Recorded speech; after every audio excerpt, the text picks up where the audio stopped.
evening. I call this public hearing to order at 7:15 p.m. We're going to discuss repeal of ordinance number 125 that established the Coventry Insurance Advisory Committee. You want to make a legal notice? You want to take it from here, John? Sure. One of the council's goals is actually to look at cleaning up sections of the ordinances, and this is one that we've had a hard time recruiting people, partly because the need for the insurance committee has changed dramatically with the town joining and pooling for property casualty and workers' compensation insurance with KERMA, and more recently pooling with 5 other towns and boards of educations to create an insurance pool. So both are nonprofit pools, neither of which we have to pay commissions to insurance agents. So a lot of the reasons that we had this committee to select an agent and then select coverage levels are being handled because we can go directly to these nonprofit staff. And additionally, this ordinance dated back some number of years ago when the town did not have as professional a finance office, and now we have a director of finance, and I also have a background in risk management and used to actually teach it at the University of Hartford as a professor after I got out of grad school. So I think we're covered in needing the technical capabilities. So instead of asking people to serve on this, there was a thought that we could instead use their talents and abilities somewhere else and eliminate this commission. To the steering committee, the steering committee is recommending it to the council for consideration. So I'd be glad to answer questions at the public hearing on this issue. Yes. No, that's not a hand. No, I was listening and seeing. I think it's crickets. Does anybody in the audience have any questions about our insurance advisory committee being disbanded? Or comments, that's been said.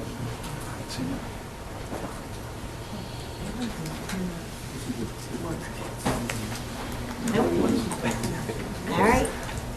Hearing none, then I close the public hearing on this ordinance. Okay. Thank you, Conrad. So Conrad, I don't know if you can pause or just turn the volume down. Volume down. Okay. Very good. It was off during.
Good evening. I call this Coventry Town Council meeting to order at 7:30 p.m. All council members are present. Would you please rise for the Pledge of Allegiance? I pledge allegiance to the flag of the United States of America and to the republic for which it stands, one nation, under God, indivisible, with liberty and justice for all.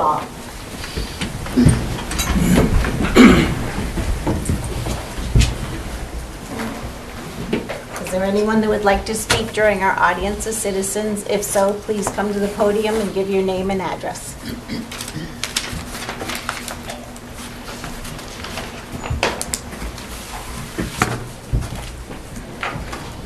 Howard Habern, 80 Cassidy Hill Road, Coventry, Connecticut. This is the third time that I have asked the Town Council Chairwoman, Julie Blanchard, to appoint a council member to address my concerns, which affects all Democrats in our town of Coventry. I formally put in a written request for this to be on the next council's agenda at the last council meeting. To date, no action has been taken. All council members took the same oath and are charged with following their own rules and goals. Transparency is one of them. Section 2-10 under the audience of citizens is another. It's funny how the O'Briens used false, misleading, big red campaign signs to attack Democrats last fall. They accused them of not being transparent. Mr. O'Brien Sr. has accused the Board of Education at times of not being transparent. Why is it that Council Member O'Brien Jr. thinks that he doesn't have to be transparent to Coventry citizens? Mr. O'Brien Jr. is nothing but untransparent and is being protected by our Town Council Chairwoman, Julie Blanchard. Yes, the same Chairwoman who censured me with no respect to my freedom of rights. Why are they afraid to address this request? If they can't follow their own rules, it's time for them to resign. You sure knew how to respond when it came time to attacking Mr. Oroz and Mike Sobel, and it was disgusting and unprofessional. The subject matter is, does Town Council member Matt O'Brien Jr. still believe and support the statement that he made publicly at Caesar Park that all Democrats are godless people who are compromised by the devil? Coventry citizens deserve an answer, and it is mandatory for this Town Council to address this. I know for a fact that I pay way more taxes than Mr. O'Brien does. I pay taxes to have a people-friendly town, to be fairly represented by leaders who represent all Coventry citizens without bias, prejudice, or hate. You guys don't own this town. You need to either follow Section 2-10 of the Audience of Citizens rules or just resign and do us that favor.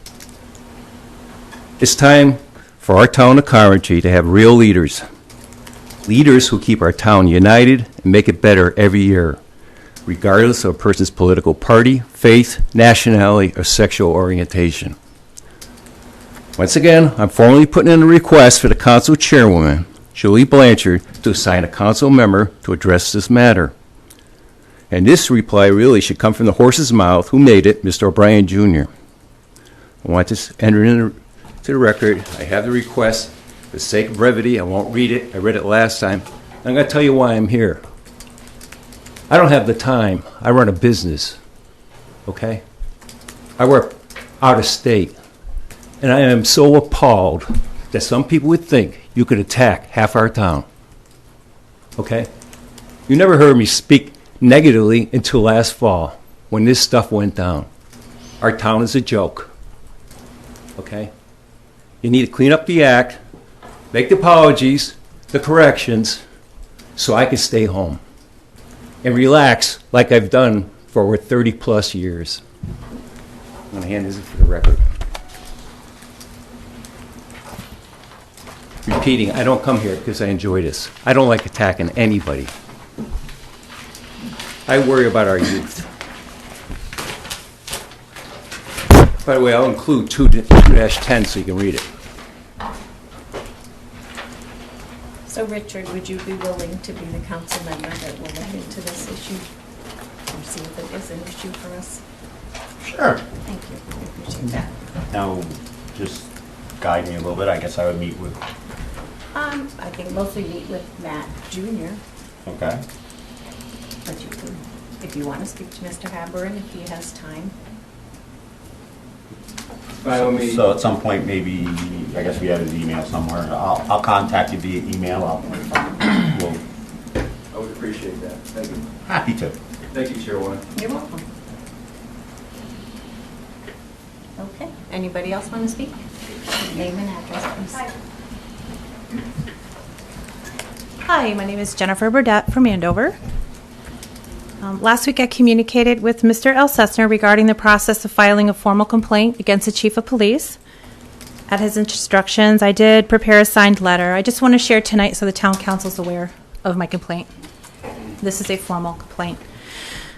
Please accept this letter as a formal personnel complaint regarding Chief of Police Mark Palmer.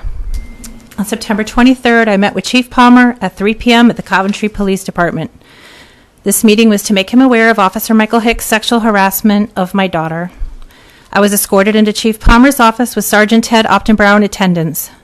After discussing the evidence with Chief Palmer, he then signed it to my daughter's Facebook account with her on speakerphone. Then he personally viewed the evidence of Officer Hicks' improper, inappropriate, illegal communications with my daughter with technical help from Sergeant Optenbrow.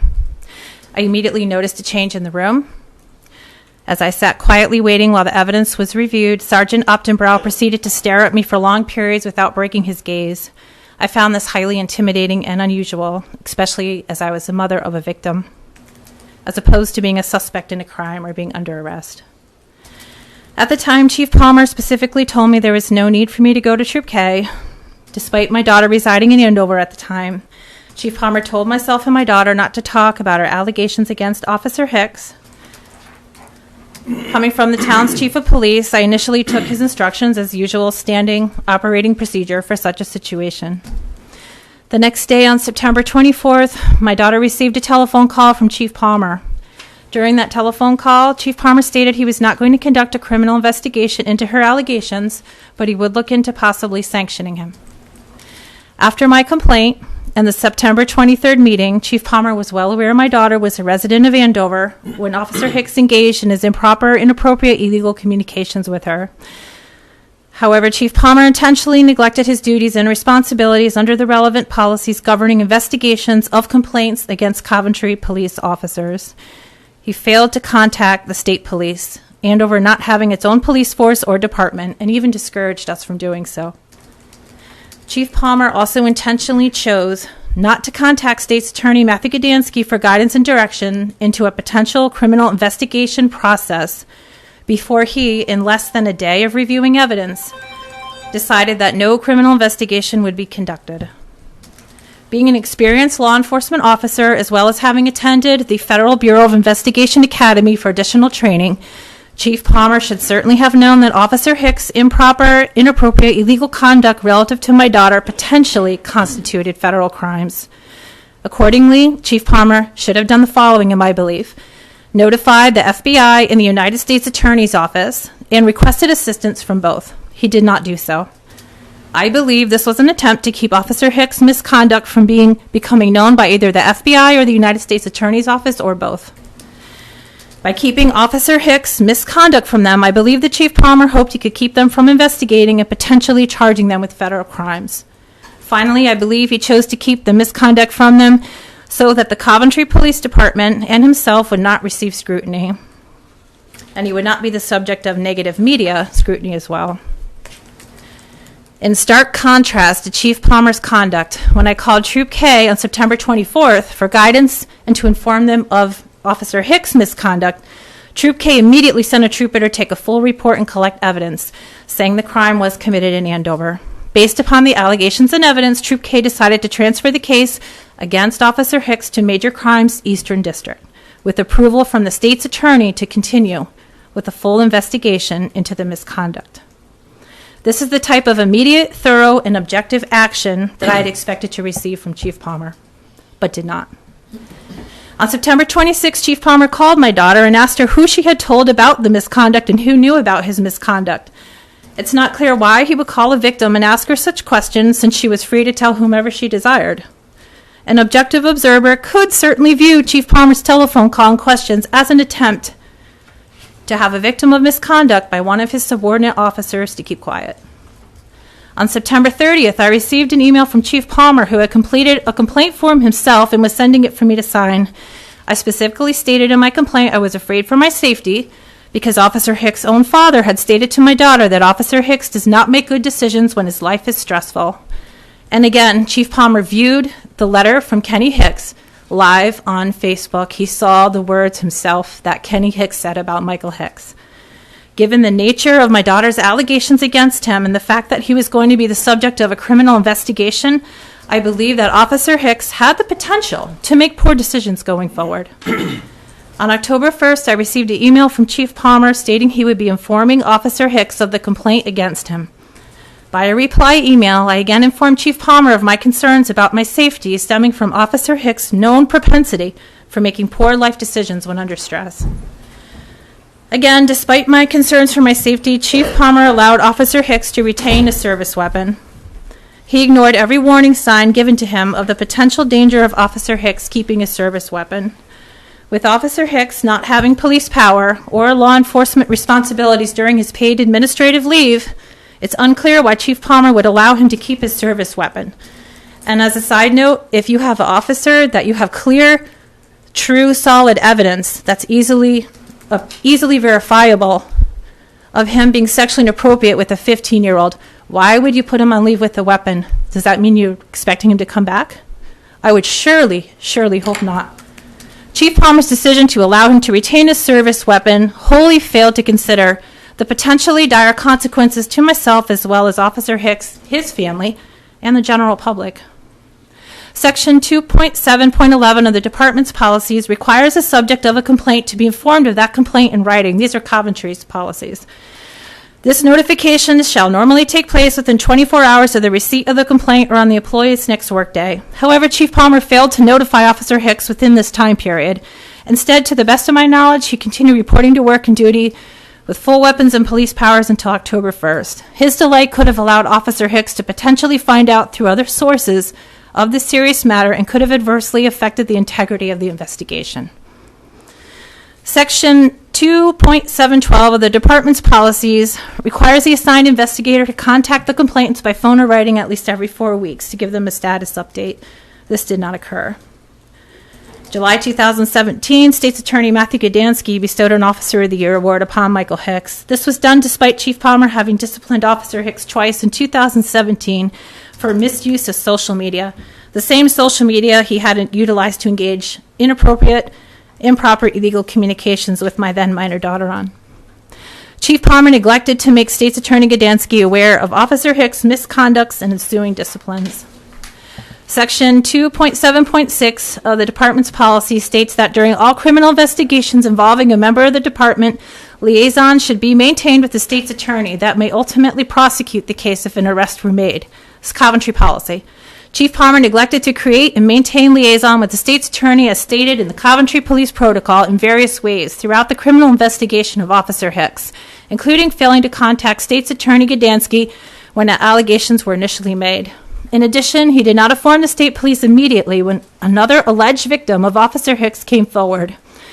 Again, an objective observer could certainly view this failure as an attempt to avoid negative media and public scrutiny.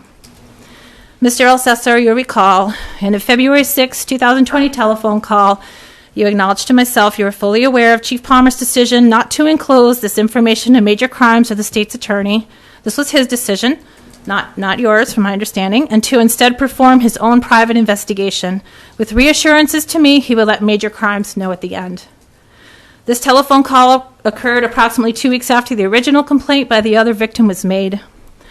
Further, as well, you're aware of you're the recipient of my emails to Chief Palmer throughout that week, asking him to reveal this information to major crimes voluntarily, and finally informing him I have alerted them myself and relayed his stance on informing them to the state police. It was only at this point, when he was forced to do so by my actions, that Chief Palmer chose to inform the state police.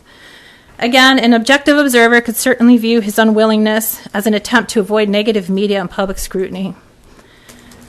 As set out in this complaint, Chief Palmer has neglected to follow the department's own written procedures concerning investigations into allegations of misconduct by his officer. In addition, he has neglected to provide for safety of witnesses and victims of Officer Hicks. Chief Palmer chose not to work in liaison with the state's attorney and state police. He chose not to inform proper outside agencies when he became aware of an alleged criminal act by one of his officers. Finally, Chief Palmer failed to provide a non-intimidating atmosphere in his office during intake of the complaint and evidence against Officer Hicks. Given his handling of my daughter's and the other victims' allegations against Officer Hicks, I question if Chief Palmer has been informing you, Mr. Elsessner, in a timely manner of allegations of misconduct and illegal activity made against any police officer in Coventry. I mean, I hope he has, but I really have concerns that you may not be aware of everything going on. And obviously the town council is not made aware. Not doing so seriously impedes or eliminates your ability to contact the town attorney for timely legal advice or reflect upon the situation and request outside agencies be involved. And I don't believe you were given that chance. Since Chief Palmer is the highest ranking law enforcement officer in the Coventry Police Department, I request an outside law enforcement agency, either at the state or federal level, be asked to conduct the investigation into my complaint against Chief Palmer, and I would ask that Coventry form a liaison with that agency. Thank you for receiving this complaint. I do ask for a full investigation regarding this complaint against Chief Palmer, and any and all appropriate action be taken.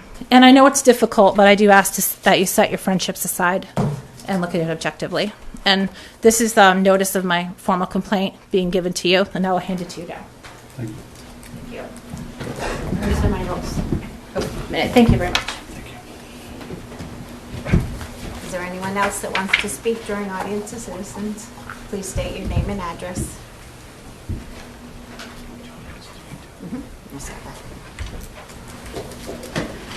Hi, my name is Carol Chipkin, 454 Cassidy Hill Road. Can't hear.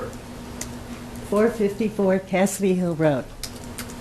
I'm here to, actually on the eve of the Booth Endemic Library, I would like to tell you about a library in Suffield. The library they decided to do an expansion. In 2013, they started it. It was, ironically, $2.4 million for the expansion. A few months later, after it was decided to go with it, the cost of the construction went to $3.9 million.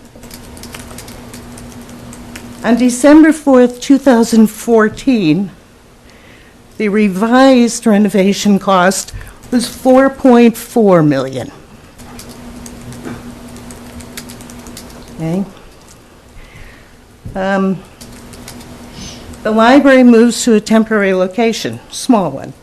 Construction began in March 2015. In late 2015, after the construction was completed, they discovered PCBs. At that point, the library moved its temporary location to a larger temporary location. 5 years later, July 3rd, 2019, the library opened. The cost was $6 million. These are just little figures. So it's not the only library that's happened to. There have been plenty more.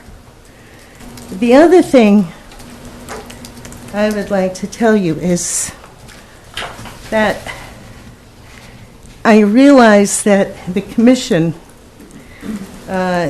in 2019 met quite frequently, and I did read through all their results. And their results were that they actually listed 34 things that they wanted to accomplish. Okay? It's sort of like, and it reminded me of if I have a car let's say I have a car, and the Kelly Blue Book value is about $3,000. Okay, so I bring it in to a repair shop, and he tells me it's going to cost $6,000 to have the car repaired. But I get no guarantee it's going to run. And to me, this is kind of what you're asking us. Personally, I think it's kind of what you're asking us to do. You're asking us to spend $2.4 million for a library that, in the end, when you're finished with the new roof, new windows, new walls, new floors, new floor joists, you still don't know if you're going to have a legitimate problem, because you do have the water problem and the mold that's going to go on.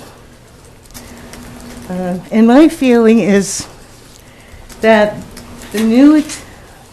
all the expenditures are still going to leave the library. We're still going to end up with a small facility, little parking, and most of all, very large tax increase.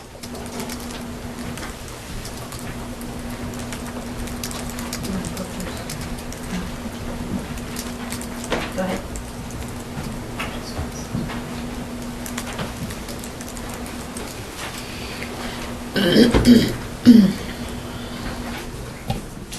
Joan Lewis, 48 Antrim Road. Good evening, everyone. I had the opportunity today to review the PowerPoint presentation to be made to the council tonight by the Library Renovation and Improvement Committee, and I am here tonight to speak in support of the project.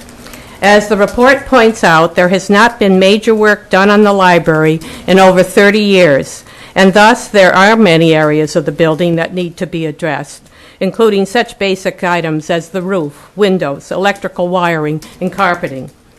I particularly like the idea of moving the elevator to the front of the building, which I believe is Tim Ackert's idea, for easier access to the lower level for people with disabilities and as well as the general public. Many times I see parents coming in with strollers and carrying a baby, and it would be so much better for them to have the elevator at the front of the building. Currently, you have to walk through the building to get to the elevator. I would like to thank the committee for their diligence, dedication, and vision when addressing the building's issues, as well as for being mindful of the costs. I would also like to point out to the new members of the Town Council the extensive background in construction and the trades of many of the committee members, as well as their service on other building committees, which undoubtedly contributed to the thorough approach to the library's needs. I'm a frequent visitor to the library, along with many others. When I go in, I always see that there is computers in use and often see programs running with young people. There is also a listing of programs open to the public. Our library contributes much to Coventry citizens of all ages. The town was fortunate to receive an $850,000 matching grant from the Connecticut State Library, which would mean the town's contribution, if the plan as presented by the committee was approved, would be $1,550,000, with an additional $100,000 that could be applied. That would make it $1,450,000, a $3 million reduction from the previous proposal for an extension to the library, which I know some members of the current council vocally opposed. The project presented tonight is a much different project from the previous one, and I am hoping you can view it with an open mind and recognize the need to go forward. The grant, I believe, comes with a time limit. So in closing, I would urge the council to do a timely review of the proposal and discuss with the committee any council recommendations so that the project could move forward and a referendum date could be set prior to the expiration of the grant. Thank you.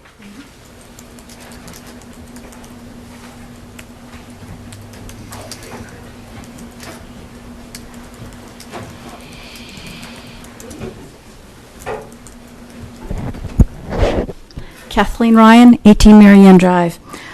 I also am speaking this evening in support of the new proposal for the library's renovation. And I want to thank the committee for their very hard work, dedicated work, in which addresses areas of concern in the building thoroughly, thoughtfully, and professionally. The town's library,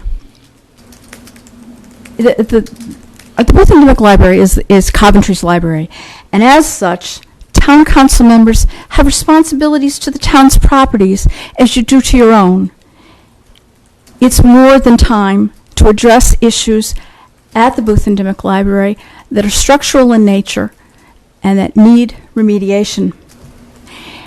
I was very impressed with the presentation that was that is going to be given this evening. It was PowerPoint was available online. Almost 2/3, 63% of Coventry's residents hold current or active Booth and Dimick Memorial Library cards. I do. I'll be using it tomorrow. Community use of the library is also impressive. In materials circulated, internet use, and programming, all exceeding area, state, and national statistics. The library is a community center. Many residents, more than half in this town, use it regularly. Its statistics are impressive. Its services are impressive. And we need to make the facility also impressive to address ongoing needs in the coming years. Thank you very much. Is there anyone else that wants to speak during audience of citizens this evening? Seeing none, I close that portion of our meeting. Do I have a motion to accept our minutes from February 18th, 2020? So Madam moved. Chair, would you rather move up the item? There's people here from the committee, or they're supposed to be on at 7:45. Would you like me to? Sure. Go ahead and make the motion. I move that we move 10A, 19, 20, 52, Library Renovation and Building Committee update presentation. Second. Up on the agenda. All those in favor, please say aye. Aye. At this time, I'd welcome anyone from the Library Renovation Committee who wants to come to the table.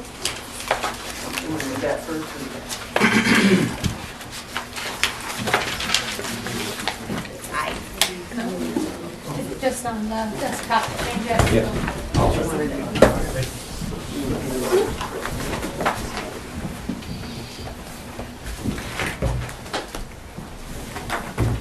Is it okay if I turn that down so people can see it better?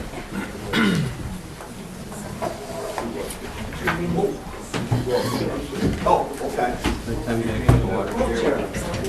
Well, there's that chair right there. Cold out there. Okay. Who's sitting here? Oh, you take it, John. That's your responsibility.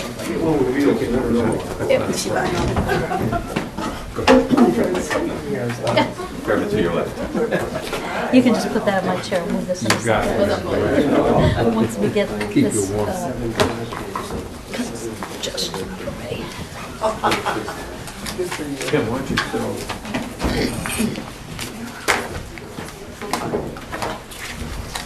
Deb, do you want to introduce the I people certainly from your do, committee Julie. that Thank are you very present? much. I appreciate it. You're having us here tonight, and I'm really looking forward to this presentation. I was unaware that it was on some website somewhere, and that people got a chance to see it. That's really exciting. I'm glad you It both was did. with our agenda. Part of our agenda. Oh, that's great. This is wonderful. Okay. Good evening to all of you. I'm Deborah Walsh. I am the chairwoman of this Renovation and Improvement Committee, and I have been for a year. So has the committee been meeting since last February. February 14th is our first meeting date. We have met every 2 weeks since then. I'd like to introduce the people who are able to be with us tonight. Starting over here, this is Joe Jankowski. Joe is a retired teacher, and he's also the liaison to the Booth and Dimick Library because he's on the board of trustees there. Next to me here is John Purdy, and I think he was referenced a little earlier. He's one of these people who've been giving so much time and attention to this town for years, serving on many building committees. He's a retired iron worker. And of course, Tim Ackert. Tim Ackert is, as well as being our state representative, he's also an electrician and the owner of Ackert Electric on Main Street here in Coventry. We have 3 members who are not able to be here. They regret. They say they're sorry. and they're sorry they can't be with you here this evening. They are Dudley Brand, who is teacher, Wyndham Tech. He's a construction technology teacher. And we have Bill Bonney, who is a mechanical engineer. He's mechanical engineering somewhere in the West right now. And Jim Carter, who is our secretary, and he is a retired state forester. So as you can see, Joan is right. This is an incredible amount of talent. I don't know why I'm there, but I have no construction experience whatsoever. However, I am the chair, and I'm going to do a presentation to you based on this wonderful PowerPoint presentation. And I will do it as fast as I possibly can, but there's so many things here. Please wait till the end, and we hope to answer all of your questions, okay? How about the librarian? Pardon? The librarian. Yes, she's got Maybe the not library. everybody has met her. Oh, my goodness, great. I'm the director at the Pandemic Library. I've been there for about 1.5 years. I'm so sorry, Mark. Without Mark, we couldn't have done that. And of course, John Alcessor has been in all of our meetings, and I don't know what this town would do without him, too. And Ken Best, who's our architect. Now, Ken was on the previous, worked with the previous group, and so he sort of hit the ground running, and we're so grateful for his expertise. He's not with us tonight because we've run out of money to pay him. It's as simple as that. But anyway, let's begin here. All right. No, I did talk to him today. He called me. He did call me today. Did you talk to him? He has attended some of our meetings for free. Yes, Well, he's also done a lot of work for free will. We're very grateful to him. All right, the first page of your program here is the charge. We excerpted this because we think some of these things are very important to remind what we were supposed to be doing. And this is the charge that was, I think, unanimously given by the town council back in, I think it was done in, I believe, December of 2018. All right, we were to study the issues regarding renovations for necessary upgrades and refreshing electrical, technology infrastructure, energy upgrades, code compliance, adequate bathrooms, parking, operational efficiency, and the need to address water intrusion in the facilities. As you all know, water intrusion seems to come to the fore in everybody's thinking, but we have many issues with the building. We also were to look at the Kerma building. I've got the Kerma report here. We certainly did that. Energy audits, mold reports, everything that had been looked at previously, which we did. We were asked to limit the plans to not expanding them, but to work within the existing building footprint, but including the courtyard area, which we also did. I'm sorry about my back is to you. I apologize. At the acceptance of this recommendation by the Board of Trustees, which they've already done, and the Town Council, then it's up to you then to determine the funding and the phasing plan. All right, our next statewide renovations and constructions. This was also referenced a little bit earlier. Suffield, I didn't know about Suffield, but it does happen, I guess, if you do cost overruns. But you can see within the last 5 years, right in our own area, Columbia, Towland, Willimantic, have done substantial renovations. We were privileged to go up to Towland and see what they had done up there, and it's beautiful. Somebody just recently sent me a picture of the Calgary, Canada Library. Oh my goodness. If you have a chance, just go online and take a look at this. It's gorgeous. Grants that have been awarded, and so they're in process now, are the ones that listed there. And in the planning stages as well as ours is Bloomfield, Marlborough, Canterbury, and Southington. So as you can see, all across the state, people are paying attention to their libraries. In the overview, this is also referenced briefly, we are the designated public library of Coventry. We are an association library, which is one form. 43% of our libraries are association libraries. This is not unusual. We're public libraries financially supported by our municipality. We receive our financial support in whole and in part from the local tax funds. And right now, we are 97% funded by the town of Coventry. The remaining 3%, we do fundraising, fines and copies, donations, but it comes to about $16,000 a year. This is not money that necessarily is going to do any major renovations. It does have to come from the town. Under the expenditures, we have a library value calculator that the ALA provides us, and this is our attempt to show you the kind of return on the investment that we have.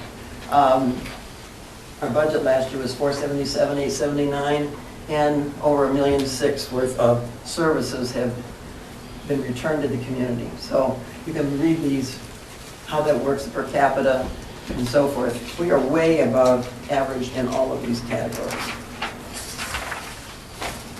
In our 2019 statistics, there's some notable things here. We have library cards, but you don't have to have a library card to go into the library. You can go into the library anytime you want. We have hosted, for people who don't have library cards and who do, 121,000 internet sessions in our little space there, which is really quite an amazing statistic. We have a physical collection of nearly 50,000 items, 46,000 visits. This is all in 2019. The reference questions, these are people who phone in and ask the librarians to do work for them. 435 programs with 7,586 attendees. That's another amazing thing. These programs, and I know you put out this wonderful newsletter, and this, have a page totally dedicated to all the programs that this library does. This is just February, so it's for kids, it's for teens, it's for adults. We have book authors and signings, and it's been an amazing thing. Our card holders, 7,841 card holders. That is 63%, as has been previously noted by somebody. Our state median is 39%. So I just want to stress what a heavily used facility this is. This year we issued 389 new library cards, and we also, Margaret pointed out to me that we can also register people to vote when they come in. We're sort of like the DMV, I guess. Okay, so state and national numbers. I'm not going to dwell on this, but you can see that our circulation, our programs, and our internet computer sessions exceed the averages for per capita circulation in all categories. Look at the next one. Because our library is aging, seriously aging, we've had to do a lot of emergency repairs and things over the years, and these are the things that most recently we've already taken care of, so they're not included in the costs for this renovation project. Here are the chiller of the boiler, and you may have noticed the oil tank is now out of the ground and up next to the building. Dehumidification. We've also done a major LED lighting conversion project through Eversource and Rule Star Energy. Starting. We haven't finished it yet, but we're in the process. In process, right, thank you. Jim Parda and I were witness to the November and December 29 courtyard drainage study. We frankly never knew where the drainage was really going. We knew where the septic was going. That's not an issue. We're talking about drainage. Why are we having such backup? So we finally, got a tracer on it, and then this was done by the town. And then we also brought in a group called ABD Construction who actually put a camera in through the system. We were thinking maybe there was a blockage or something, and we could save ourselves some money. Well, we are going to be able to save ourselves some money, but not because we found a blockage. What we found, and you're going to see pictures, in fact, we probably just ought to go to the pictures right now. All right, the pictures on the left.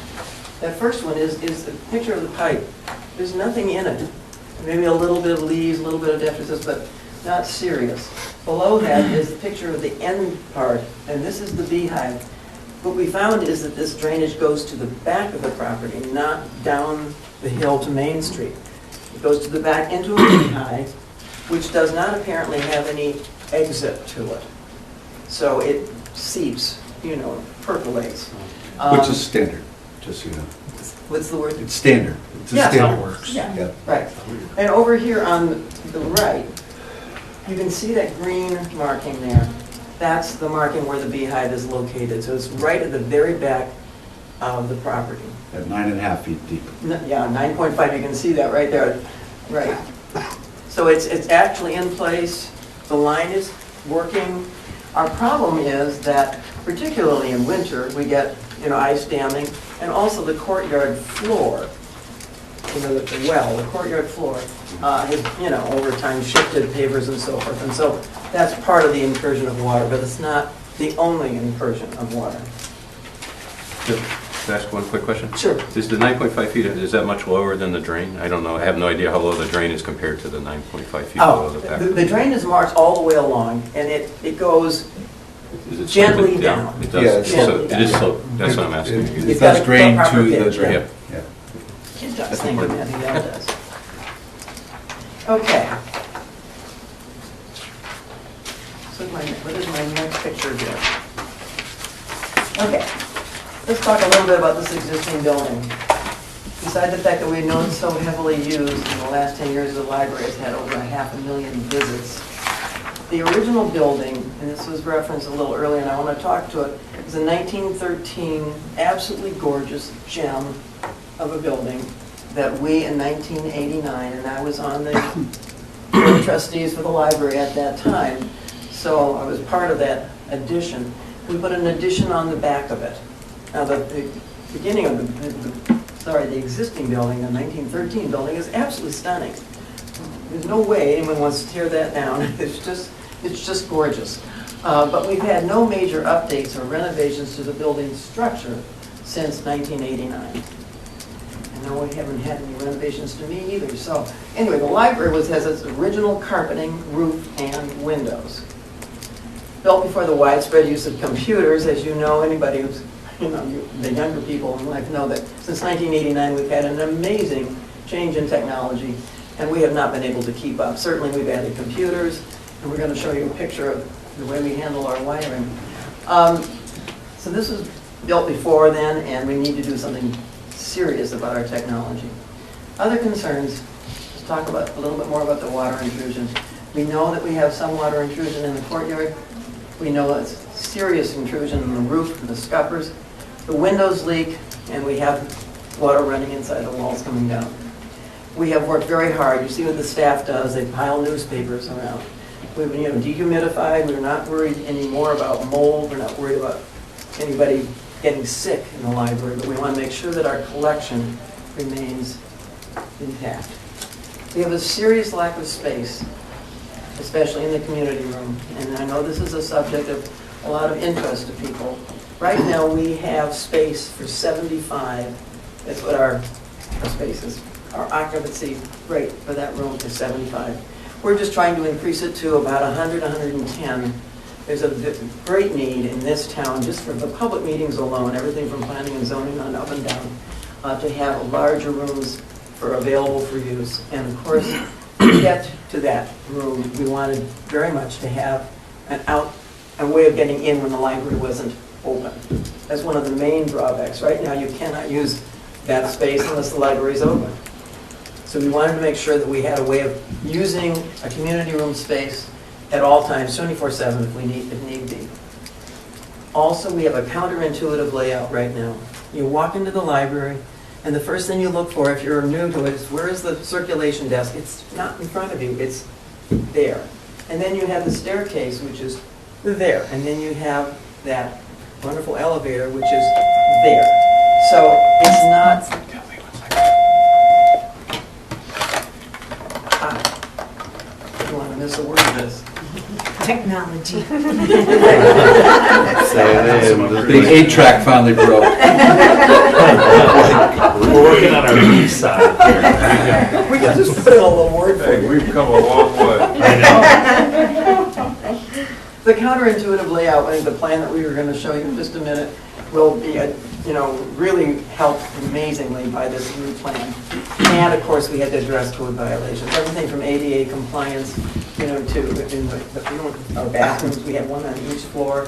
We have all kinds of issues with code that we wanted to address. And All did right. that come from the KERMA? Some of it. Our architect, Ken Best. Yeah, put together okay, this yeah. list. So the Yeah. list you're going to see coming up is from the architect. All right, so moving on, we just have a few pictures just to show you about all those things. They're not great pictures, but you can get a sense of it. The first one is the ceiling tiles with a leak in that corner of the room, and then I love the one in the middle. This is what happens when water comes through your electrical thing right up there. You have to take that down, and that's the door in the lower level where the water comes in. Margaret, could you just show the door, picture of the door? Is there a laser? Yes. Oh. Yes, thank you. Ooh. So So along the top of the door frame, Right there. there's water, and the mid wall is also on the sheetrock on the right side of the door. There's water right in that location. So that's not coming into the courtyard. From the Correct. ceiling. Coming from It's above. Right. Yep. So just to tell people, it's not just the courtyard issue, it's also the roof and Scuppers, we think, yeah. Yeah. And that middle image is also water damage? Yes, Yes, that's the There- water. there- Yes. That's a light falling They off. replace it. Okay, so we can go to the next one. We actually noticed that, we hadn't noticed that the light fixture was sagging since it was so gradual that someone was actually walking under it and felt water drip on them, and that's how we noticed it. Oh, well. All right, the next picture shows the lack of space issues I was addressing. These are some pictures of programs, where we have kids and parents, and as you can see, we were busting out all over there. So we wanted to have a space that was at least slightly larger. It's not much larger, but it is 25 occupancy larger than the space we have now. Okay. And I could also add, in February of this year, just last month, we had 2 programs that exceeded 65 and 70 attendees, so we're very close on a regular basis to our maximum capacity. We've had some programs because of the number of children attendees that we've had to ask their parents to step out of the room while the program went on so that we could accommodate the children because of the capacity. So a larger program room, hopefully we would be able to accommodate both the parents and the children for those programs. And a couple other features, if I may. The new program room would have a kind of a sink and so forth in there, and you don't have that availability. So when you're doing any arts and crafts, basically, it becomes difficult. No water. And for meetings and so forth, the plan has a counter along the back, which would allow for food and other materials for a meeting. So the next slide that you're looking at shows the layout. You walk in that front door, and where is the circulation desk? There's an arrow telling you where you're supposed to look. But that's one of the things we're trying to address, by moving things around. And of course, the picture on the right is our famous, I call it technology. We'll just call that technology. Yeah, so that's the network. All those That's the wires. network. It's a little embarrassing, but we don't show that to the public. Okay, so existing floor plan. This is what the library looks right now. As you can see, the colors in sort of that dun color is where the courtyard is on both levels. And then the first floor plan. I'm sorry, which is the Upstairs. The tan, whatever, I call it dun color, but you're right, it's tan, yellowy. That's the entrance. We are planning in our presentation to you, yes, thank you, that, and they went on the downstairs. And the courtyard, Yeah, Marty, you want me to? the bottom courtyard, that's one of the emergency exits. Right here. That staircase.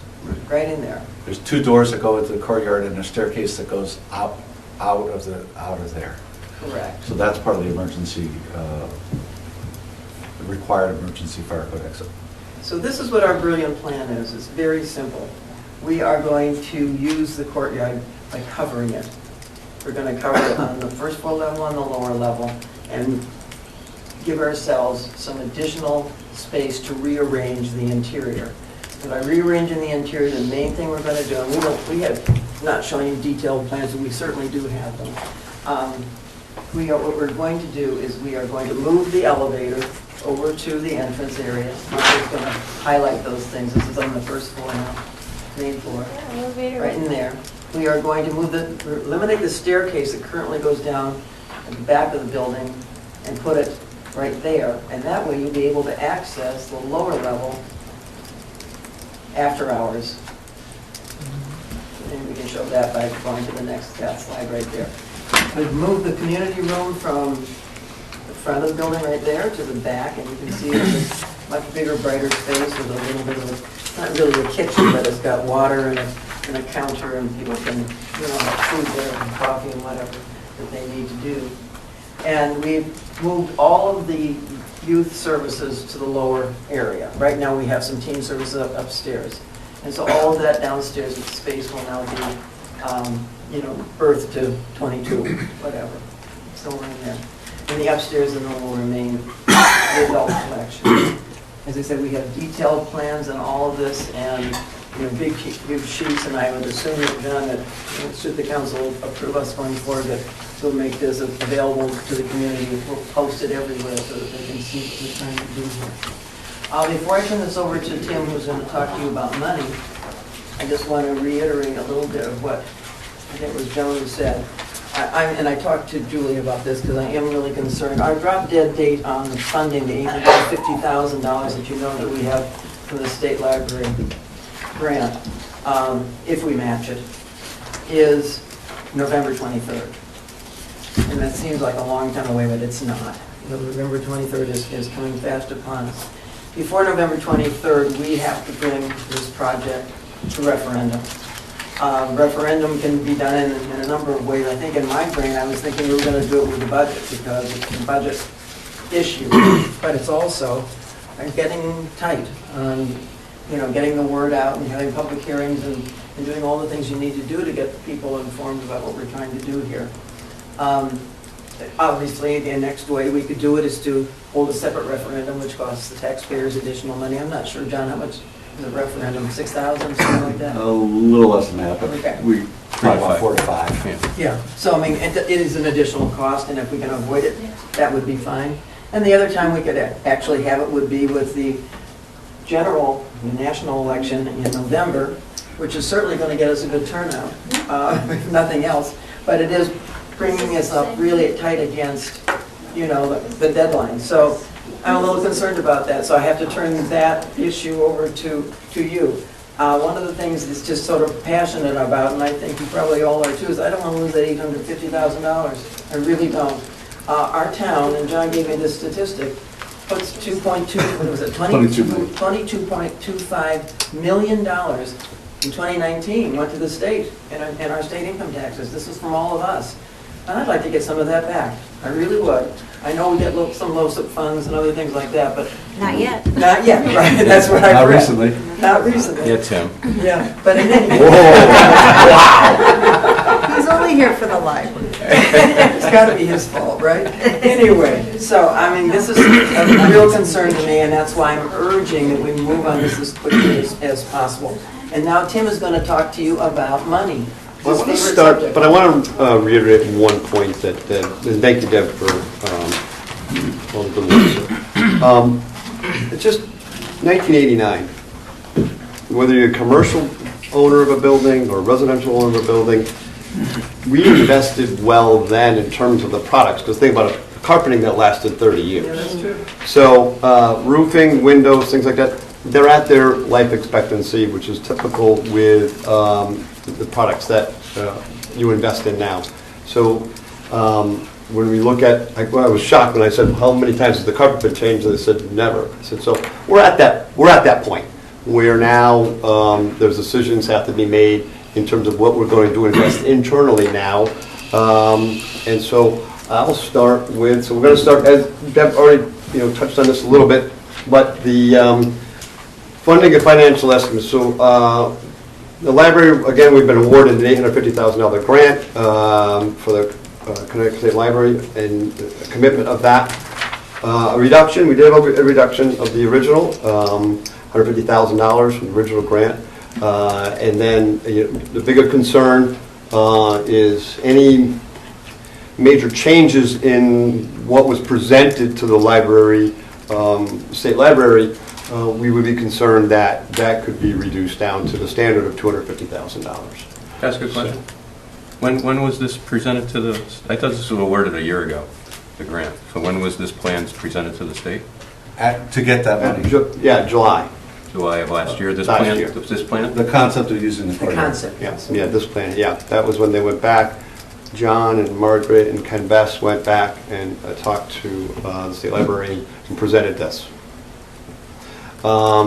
We did have a construction company come in, so we had Ken Best, had an associate, give us a preliminary price of what the project would cost. and that was at the point of $2.4 million of the overall cost. And then we had that kind of reassured by a construction company that came in and did Downs Corporation came in and gave that looks like a realistic number. And these, pretty much were with the Downs. They didn't get any money for this, and they don't have any commitment, obviously, of getting the job. They just came in and said they were trying to help out our committee. So, with the awarding of the grant, the overall cost to the town was actually mentioned earlier of $1.55 million with a potential of $100,000 that could be applied from existing funding.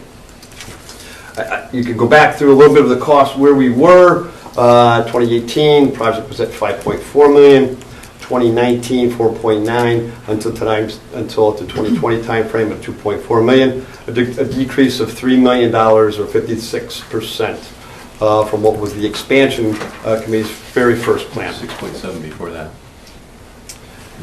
And then code issues and cost estimates. Again, these can help out with giving us some more volunteer time and came up with some.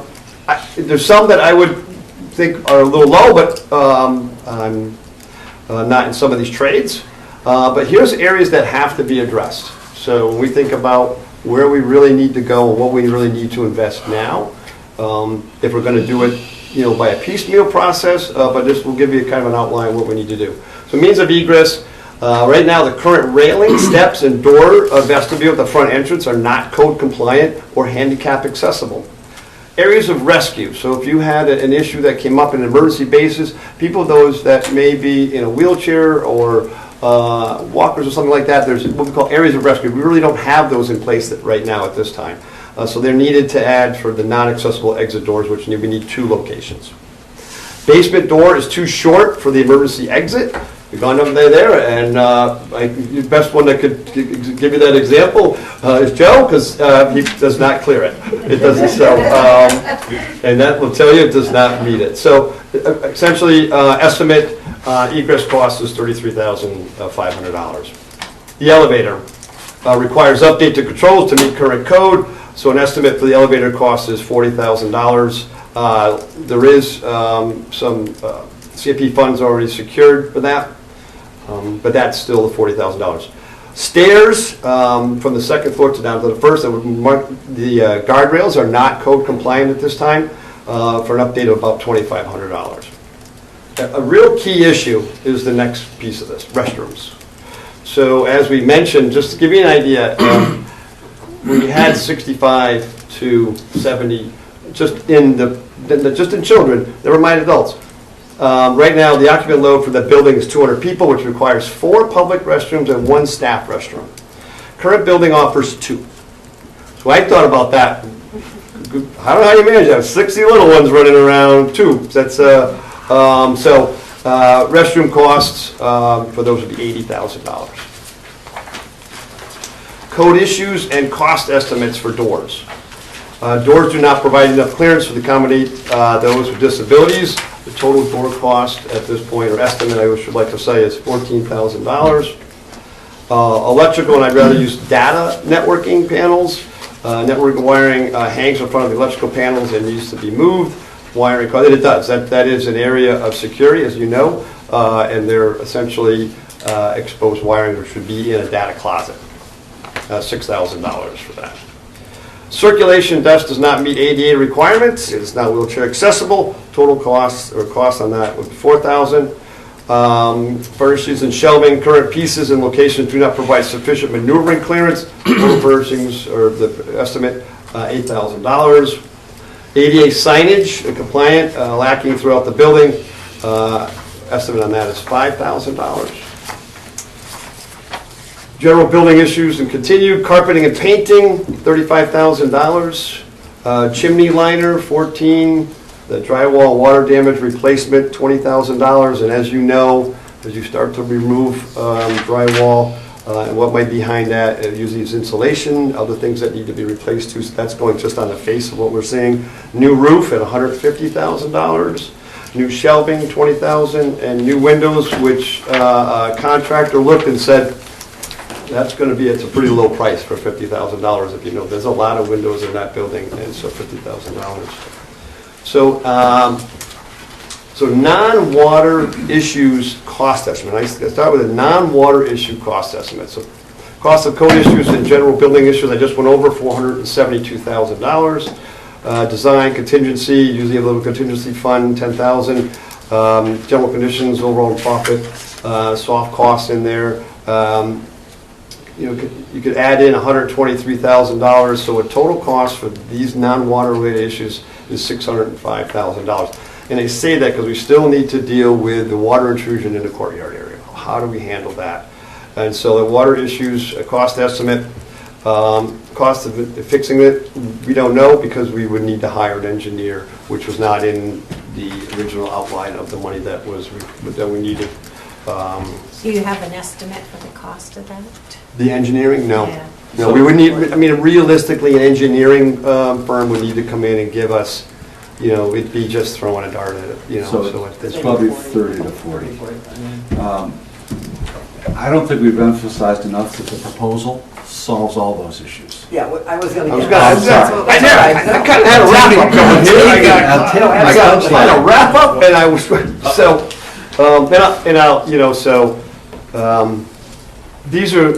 These are repair costs. This is So what you asked us to do. And the investment that we were talking about and making in the renovation of this building, all of this is taken care of in the renovation costs and the investment to the building that is being presented to you today. So, I think it is just a couple of really brief things that I want to just mention here. I'm sure that John has told you about Ed LeDoyt's generous donation, and that's in process. He's having it surveyed right now in the library. The Board of Trustees has accepted this, and that 1/3 of an acre behind that beehive that we showed you a picture of, it's on a lower level, will help us with any water issues from the beehive back there. It also allows us to add with the planning and zoning, we did that. We also went to inland wetlands. Planning and zoning requested 8 to 10 more parking spaces, which will go right along the back of the parking lot right there at that spot because now we have the additional land behind. So that was just a wonderful donation from Ed LeDoyt, and we all thank him. We did meet with inland wetlands, and the only thing they suggested was maybe a rain garden back there just to make sure that drainage was handled. So we are recommending, obviously, to you that we go with the plan of filling in we call it courtyard infill, which solves all of the problems in terms of the water issues. Just absolutely does it, and allows us to move the elevator into the space, the staircase, putting our, we can probably go back to the picture, it doesn't really matter, Margaret. Putting our community space in a totally different location and having the staircase giving access to it after hours and during hours, of course. And also allowing us to change the circulation plan in the library, both upstairs and downstairs. You show the 2 bathrooms downstairs. Yes, bathrooms. These bathrooms, they would also be accessible after hours for after-hour programs. You can see that they tie into the community space right there. Is there on that floor? There's an existing one now. Yes, that one that's already there. So 2 total. No, 3 total downstairs. You're adding 3 downstairs, 2 And upstairs they're adding 2. So 5 restrooms. And the rescue spaces are in the front there. Yeah. There one already. Area of refuge. Well, they're modifying one and adding another right next to it. Yeah, from So there'll be 2 2 total to 5 total. So where's the staff restroom? 2 to 5. there was one There's- upstairs. One could be designated, but they'd still be in the public area. It could be the, They need 4 in 1, so they have 5, but they're just kind of it could be the one separate one. would be the downstairs. one that's the downstairs. Yeah, the downstairs separate one. Right. Is there any questions we can answer for you? Go ahead, please. I have a question. Somebody spoke during audience of citizens and made the claim that what is being proposed does not solve the water issues. Could you just explicitly describe how this proposal will solve the water issues? Yes, I think so. I think I can explicitly tell Between you. all of you? All right, so we are infilling the courtyard. Courtyard will no longer exist. If you look at that, could you show the elevation? There you go. Okay. you're looking at the front of the building on the top one, and you can see that to the right there is the infill. The driveway on the lower level goes along, this is just the side view of this. The entrance, I'm going to just go up there, the entrance to the library will be moved from, excuse me, here to here. Okay, so this will still be here, but you're not going to use it. All right? And then in here is how entrance. The existing ramp goes up to. Existing ramp, this will become your doorway in. The stairs will be in there, the elevator will be there, as you've seen in the previous plan. With that space filled in, we no longer have to deal with the courtyard issues. We're getting a new roof. The roof will obviously cover the drainage issues from the scuppers, and then we're going to have to replace all those windows, which is too bad. Some of them are beautiful, but as Tim pointed out, they've reached their shelf life. 30 years is a long time. Therefore, we don't even, all the drainage now will then go into the existing system, but in a different place. And we will no longer have downspouts coming into the courtyard, and it's also coming in right by the front door. You may just notice that they come right there. So it's all going to be rerouted. And I think that those diagrams don't show that. These ones? No, they don't show that. Does that help? Without Basically, you're putting a cap over the whole area so that water can't get through. And rerouting it. And that stops water from going into the walls from the top. It stops water from coming in underneath. Right now, water actually drains into the courtyard and then drains out back. But if you go in the courtyard, you see pipes which are pressure released again on the foundation that are actually drained into the courtyard, and then into the courtyard drains and out. So because that's all inside now, no water will come in. Those will be hydroplugged, and they'll intercept the existing pipe and reuse that drainage. And all the gutters from the roof will go out into that beehive. Right. We may have to lift and put egress on the back. I think we talked about that. We're still not quite sure about that. The beehive I'm talking about. I don't think you need to. I mean, but if we need to vent it in the back, in other words, have a drainage where if it gets too high, then we can vent out and go to the land that's being donated to by the Doyle. So it can basically go through that back wall into this new land and flow into wetlands that's farther on. How many different places is water coming into the building? I mean, water seems to be a real issue here. It's a huge issue. So, you've addressed one of them. But how many other spots within the There's building? at least 6 places where regular water intrusion occurs. We've addressed them all. I'm sorry? We have addressed them all. Has an engineer addressed this? Or No. who's addressed The roof is... Yeah, the roof's 31 years old, so it needs to be replaced. The old section of the building, if I may, the old section of the building has slate roof, and that's not the area that has issues. So is the roof 1 of 6, or it's multiple the roof spots? Is 3 of 6. 3 of 6. The courtyard where this area above and below the door is 2. The other door on the courtyard, which isn't pictured here, also suffers from water intrusion. And then the windows surrounding the courtyard, those windows leak water. That's the east side of our building, which does hit hard with precipitation and storms. So by eliminating that whole facade, it would eliminate the water intrusion. And you said that the drains in the courtyard, are they being overwhelmed? Do we know what the reason is for So the flooding? drains are clear. What happened is, since it is a brick courtyard, there has been shifts to the pavers. And there's puddling. So the water just actually isn't able to get to the drains. Got it. The drains The minute were you have fine, ice, but the minute ice builds up around it, then you have ice damming, so the water can't reach the drains, and there's no good way without putting some type of electrical melting system in a rebuilt courtyard to solve that. So that's part of the problem is how do you deal with that during the winter months when ice dams stop the water from getting to the drains? So it goes the path of least resistance, which is into the building. What about during the summer and other times of the year when we have big storms? You're still having the same problem? Windows, the same areas? yeah, the windows are the They're different problems. You don't physically see water, and correct me if I'm wrong, Margaret, but you don't physically see water during a heavy rainstorm coming in the door. It's coming from above, Yes. and during the winter you have some backup issues. Unless there's like heavy pouring rains, it usually is not an immediate effect. When we do get like big summer storms, it will be immediately seeping in.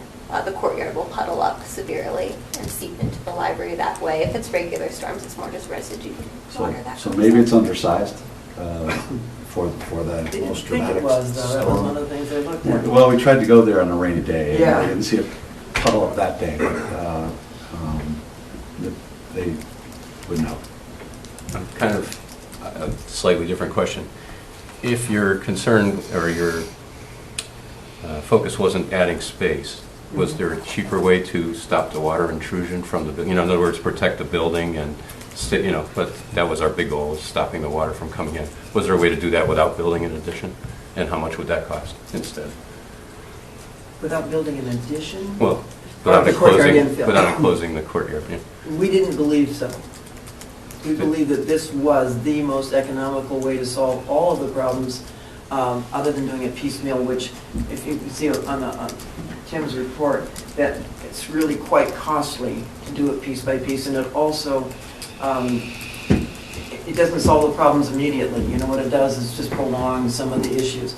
We genuinely believe that the $2.4 million solution is perhaps the best solution for this library. It solves everything, and we hope for a long time. Next 50 years. Well, If I could just add to that, I think the approach the committee took was to look at all of the issues listed in the charge and interweave it into one program, one solution, instead of piecing it out, which is why we didn't look at the water intrusion as an individual issue. There's so many points of entrance that we really needed to look at this in a more comprehensive way. We don't want to paint a pig. That's what you're going to have when you get done is a pig. I don't care what color you paint it. This is going to take care of something that has to be done. It's like working on your car. You do the brakes when they need to be done so you don't have to put rotors in. It's just common sense. We've done a lot in this town. We've improved a lot of things in this town. And it's all been worthwhile. We really believe the library is one of the focal points of any community. We're very lucky. We have a beautiful lake. We have a great educational system. We also need to have a great library. They're all assets. Definitely are. And I know, Joe, did you want to talk a little bit to, the library ownership issue that I know comes up? There's been a continuing question of the ownership of the library, and the Board of Trustees for the library is committed to the previous plan, which was agreed upon, that should the town agree to this plan and go through with it and upon certificate of occupancy, transfer of ownership to the town would take place. And I think we were able to work that out prior to the previous plan going to referendum, and that we're committed to that same pattern going forward. We see it, the association library, the Board of Trustees of the library will continue to operate the library as we have been doing. But the ownership of the building would transfer to the town. So how would we get like an actual estimate or really firm prices, or you think these are good to go? What do we need? Well, Ken Best, the architect, came up with these prices, hired an outside cost estimator to do it, and then it's been verified by a third-party company, Downs. Downs Construction, which does design build. Their cost estimators came out here, reviewed everything, and said, can't save you any money, these are good numbers. And what Downs, just so you know, what Downs Construction did is they've done 4 or 5 different library projects over the last few years. They took those actual square foot numbers and adjusted them for building inflation and ran the numbers, which is probably what the contracted company that Ken Best hired to do it did the same. So we think that the cost estimates are true, and as a 30-year-old building, you're not going to have PCBs, by the way. Because that's all in a new, the construction's all in a new area. And this is, of course, not, we all know construction costs go up, so hopefully, you know, if we do this on the timetable, we are hoping to do this, which is this year, you know, they'll hold for quite a while.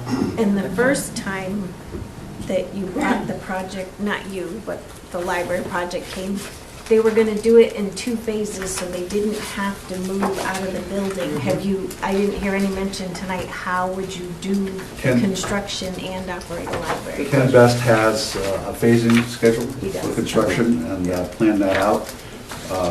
That got kind of technical. There will be some periods where the building has to be closed. They're looking at a 3 to 4 week period, and we talked about, if you recall, a couple years ago we had pop-up libraries that we could do a pop-up library, like just close the number of books that are in use and just have library run onto there for minimal use. So A couple of weeks, yeah. And we have 24-hour electronic services available. If it was summertime, could they not use a school library? Potentially. It's just mixing collections could be. What library? A school school library. library. I mean, there should be computer and internet and facilities of that nature.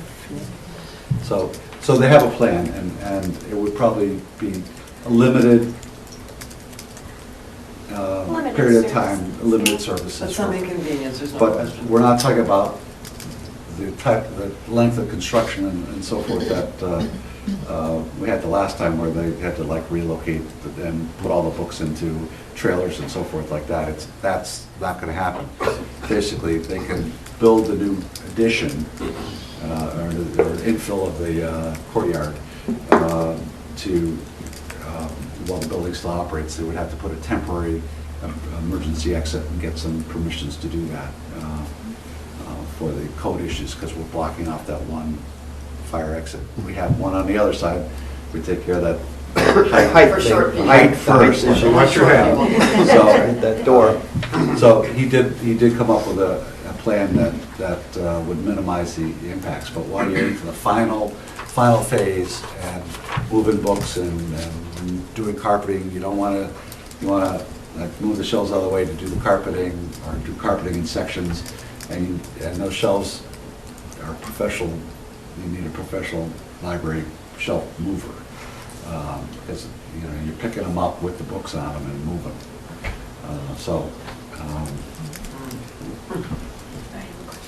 Actually, 2. I guess they're both related to cost. My first question is, what would it cost us if the code compliance things were not addressed?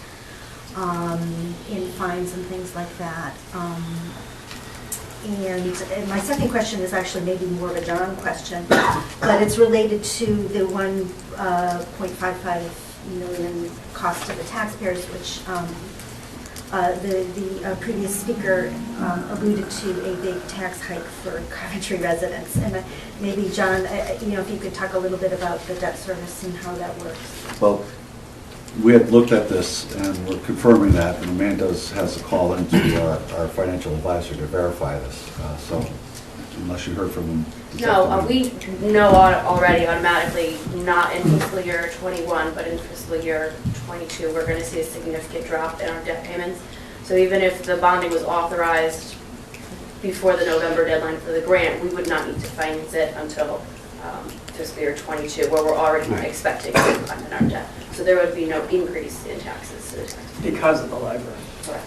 Right. So, and how many other millions of dollars of proposals will be coming forward by So the 2022? question that I have out to our We've financial already seen them advisor in our now capital plan, so I want to is know. how much we have available to borrow for fiscal year '22, because that obviously will dictate what we put forward. So that's the outstanding question as of now.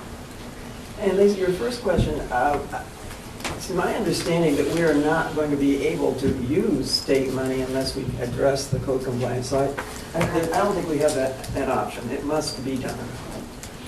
If you're going to get state funds. Okay. We have to do it. Thank you very much. But I think you had a broader question. Yeah, the Yeah, I broader think question is, could somebody come after us for ADA violations? The answer, Right. yes. Sure. Yeah, so we could drop a dime and they'd be in there in a heartbeat, just looking for trouble, you know? That, we don't need that, we got enough problems. So some of them, just again, just to refresh everyone's memory, the elevator, we knew there was an issue that has been funded. We chose not to spend the money there in case that money could be applied to move to a new elevator. The new elevators are actually cheaper to maintain than the old elevators. We wouldn't have a big elevator pit with oils and all that other stuff. It's a whole different type of structure. So the cost of renovating the existing one and the cost of the new one are tens of thousands, not hundreds of thousands different. Can I point something out? Sure. We as a council, all seven, in part of our fiscal responsibility, we were going to redirect the library project. That was one of our council goals, and we've all voted upon this. And it was sort of that we weren't going to spend this kind of money on this project. This has been a very contentious piece of, it's been going on for a lot of years. And one of our council goals, I'm sitting here looking at it, is to redirect this project and only spend up to $850,000. Everybody in this room. Town money. Match that grant. And now we're coming in with a proposal that is going to exceed that at a minimum of 2.4. I want to point out that at the time we did the council goals, I strongly opposed the wording redirect. You voted of that. Don't So try to when change we it. voted on the goals, though, I know that, and I'll let Lisa and Don speak for themselves, I said that I specifically disagreed with that goal, so I did not support that goal. But I wasn't going to vote against all of the goals, but I specifically, it's in the minutes, disagreed with that goal. Mr. Williams, I think that there's a misconception of the number you used was not. Well, 800, we said that we would up 850 to and 850 is 1.7 7 million. 7 million. And we're asking for 2.4 Right. total, so there's an additional, you're right, there's an additional. 700,000. Right, but yeah. that was one of our But- council yeah. goals. That's correct. I mean, I just hate to throw that out there, but it is Yeah, one I'm of our not council unaware of the goals. redirect, but I And- just wanted to well, tell you that, yes, that's correct. I'm looking at it, and Yeah, but We don't if I may, nobody, Nobody told the us. council did not recharge this committee or do anything. I'd like to address that if I could. So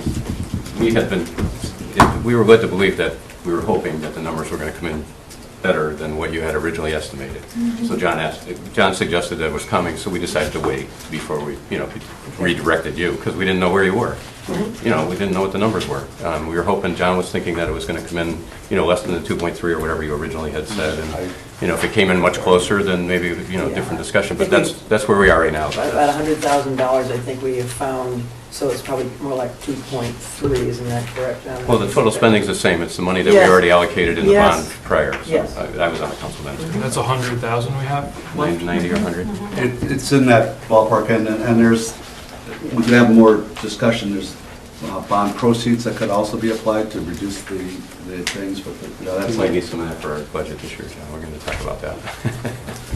Right, so what we are here presenting to you is the 2.4 as Right. presented. No, and Yeah. first of all, I want to thank you all. Yes. So you did a great job, and you did You're exactly, welcome. I believe, what was asked What of we you. were asked to do. So we could have come to you in November or December when we first started talking about it, but we didn't know where you were. We didn't know what exactly the proposal But we were was or what it working was hard going to on cost. trying to find. Right, exactly. No, I fine-tune this, understand. yeah. And that's what we were waiting for. And now that we have that number, we had already made a proposal, basically as a council, what we thought we would put forward. So now we have to contemplate what, where we are and what to do next. Right, So- we understand that.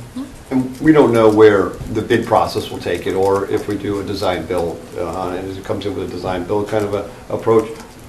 Until somebody really sits down with a set of professional plans, and we have So then an we outline. might get there.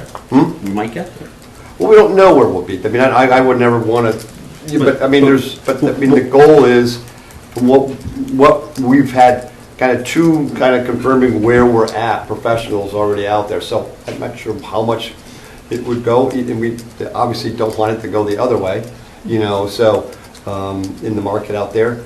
But, I think we've kind of took your, outline and looked at, investing in this facility. So it's kind of where we're at right now. And just also to reiterate, I'm committed to fixing the building and doing everything, all the repairs and the code work, and, that all needs to be done. That's not debatable. It's the scope of the project and, the final decision on money. So that's the big thing. Yeah. There's probably also minor phasing, I'm talking about really minor, like you're saying, we could do all the structural things and then maybe hold off on things like carpeting. But, I kind of hate to do that because it's like, Yes. this is painting the pig, just get it done. Inconvenience you once, build it, finish it, be proud of it. That's what we're looking at. It's been a long fight, from 5 million to 4 million to 2 million. 6.7 started that, John. You might as well start Yeah, there. the first one. And Well, I think, I think taking it that- to referendum, don't you think? To me, it sounds like it's time for the people to say what they want. And Well, I think the council has to say what they're going to do Well, first. but you have to do it first. Yeah. Absolutely. But then, take it to referendum and see what the town thinks.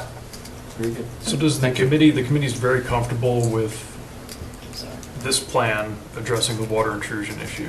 Is that It fair to is, say? yes, thank you, yes. Okay. actually everything, addressing everything, that we looked at. And The water intrusion, I know, is of paramount interest to a lot of people, but yes, we're very. Well, I'm very- kind of shocked And you that have we've all been the letting elements of the roof charge you were leak all given. these years. Yes. and, It I don't addresses get it. all those. We did them all. It addresses the elements of the charge that the committee was given. And it works within the Okay. existing footprint, which I think is very important. So I did have, I mentioned earlier, I had a conversation with Ken Best today. He looked at the existing building construction plans, and the side wall has split block. So he thinks that water's getting into the split blocks and going, getting through.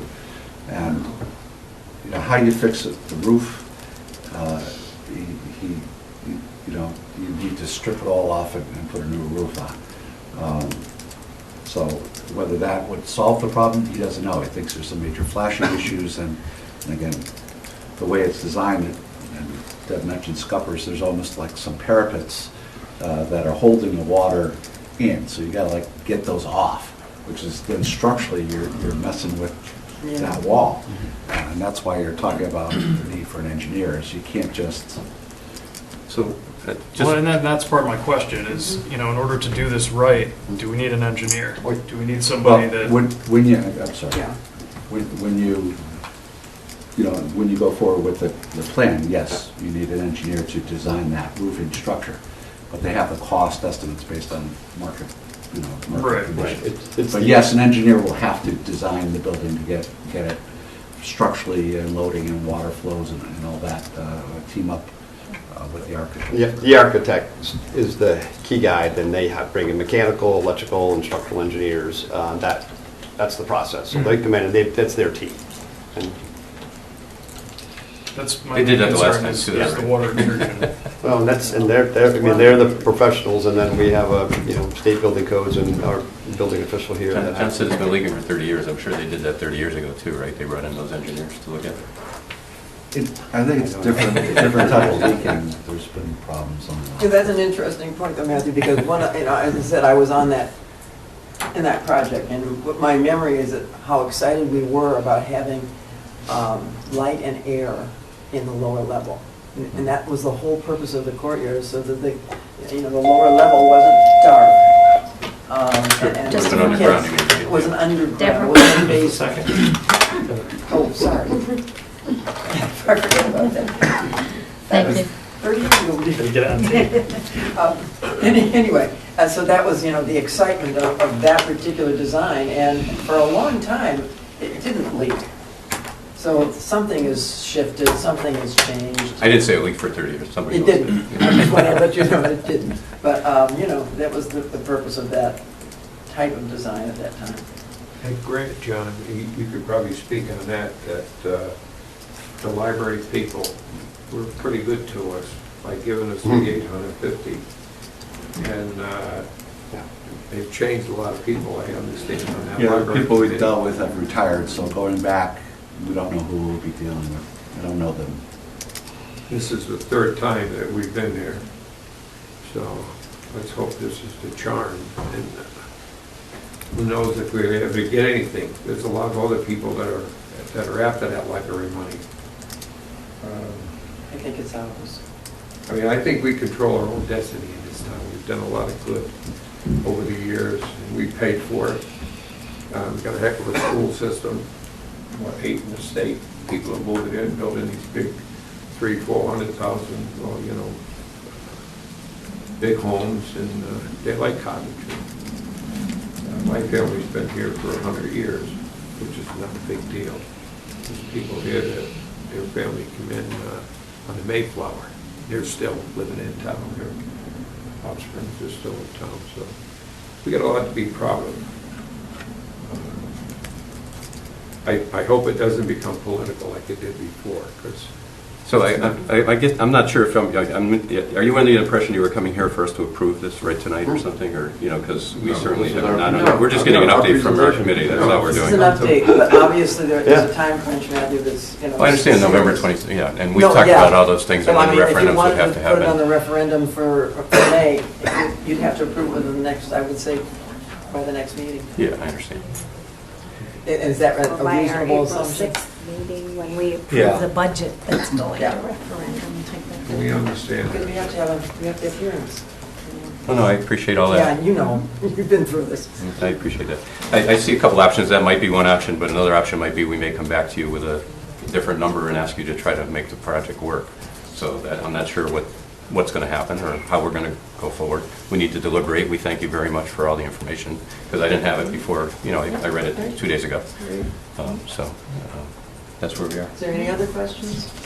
No, I just want to say thank you for all your time and dedication to this project. And it's a lot of work to do what we all do, I think volunteering. we all love the library, and we all love living in this town, so. I think one way or the other, you should expect direction to come from the council quickly. Yeah, we hope so, thank you. Thank you. Thank you. Okay. Thank you. Thank you. Who's going to join you at the table, Margaret? You all by yourself? Yeah? Is she still here? She is. Yeah, she is.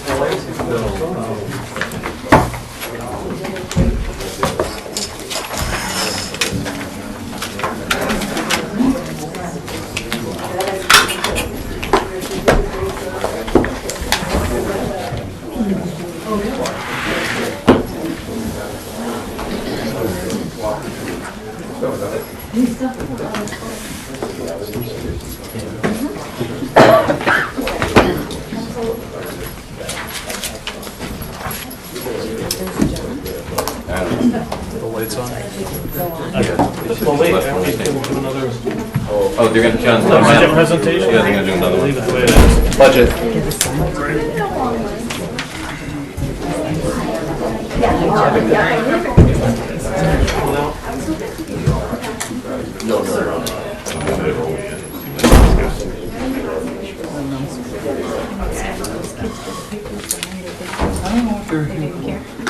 They looked a little done for us. They were here for the library. There were kids, I said, I didn't see them come get their papers. Yeah, they didn't actually, and they walked out the back. They looked, I agree, they looked a little Oh, you young got one. for Okay, any of the good. high school Good classes. job. So, See the civic.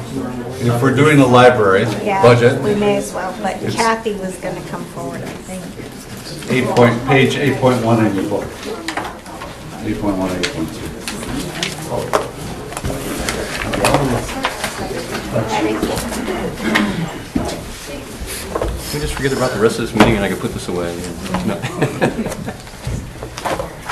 We can get rid of the big one. I think you're going solo.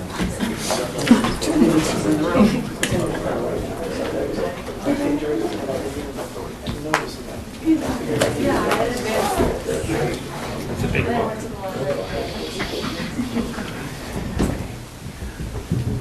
Okay, so thank you for hearing about the library again tonight. Again, I'm Margaret Kahn. I would like to start by giving a little history and background of the library. We do have some new faces here that I've never met before, and I found out some really interesting things about the library while digging around in my office. So 228 years ago, 1792, Coventry townspeople pooled together money to purchase books and form a library. They quoted their reasoning for doing so as in consideration of the great importance and advantage of an acquaintance with the different states, empires, and kingdoms of this world. The most ready and surest way to obtain that acquaintance is to apply ourselves diligently to read the best authors on these subjects. So really they wanted a library to stay informed and knowledgeable of the world around them, which I think holds true to what we are here for today. This group of people wrote an article of agreements, which is similar to the articles of incorporation we operate on today. And their articles of agreement included the election of the librarian, the election of a committee, a board of trustees, and the collecting of fines.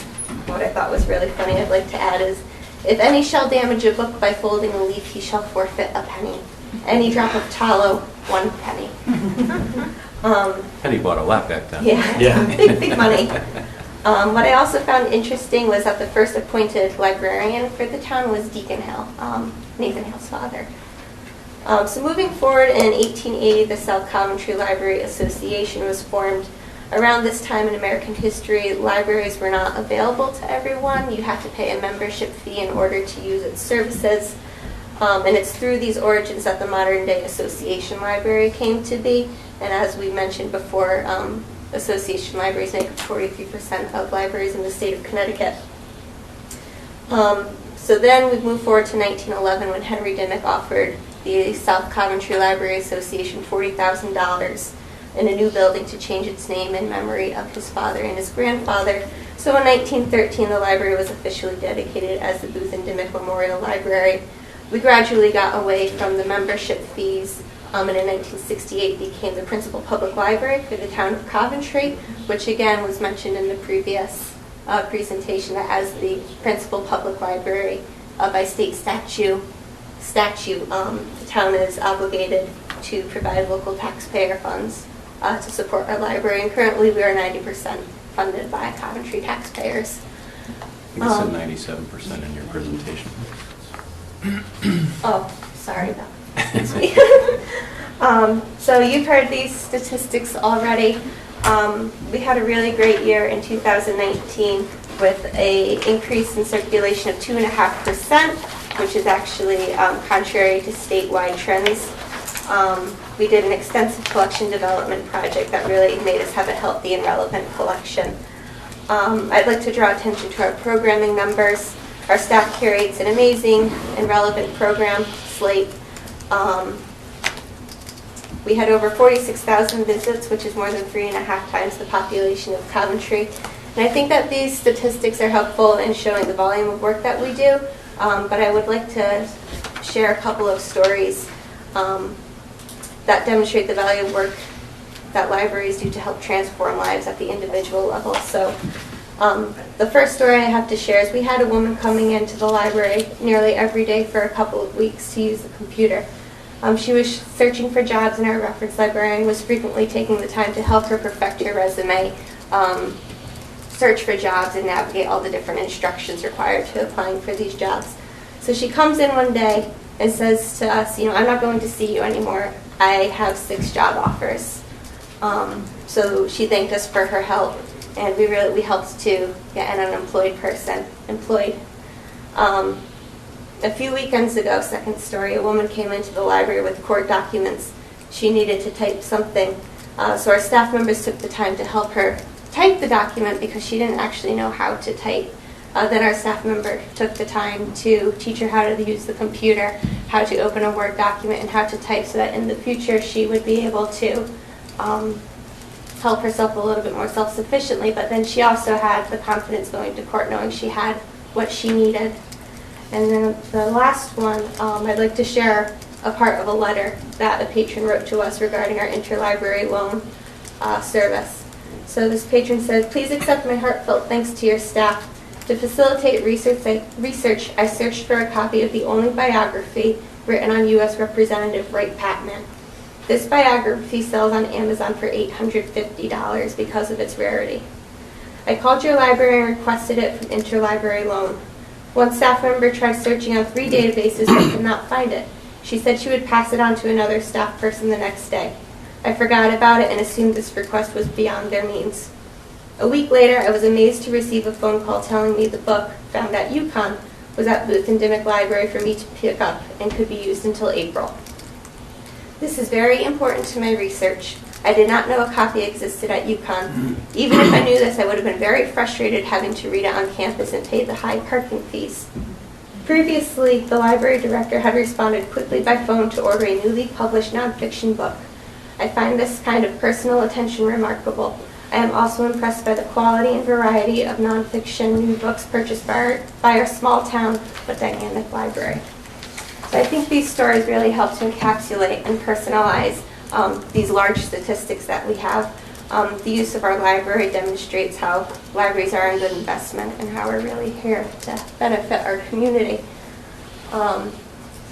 These are a little bit repeats of the last presentation, but it does show how we are exceeding state and national trends in our circulation, our programming, our internet use, and the number of people who have library cards. So on to the numbers here.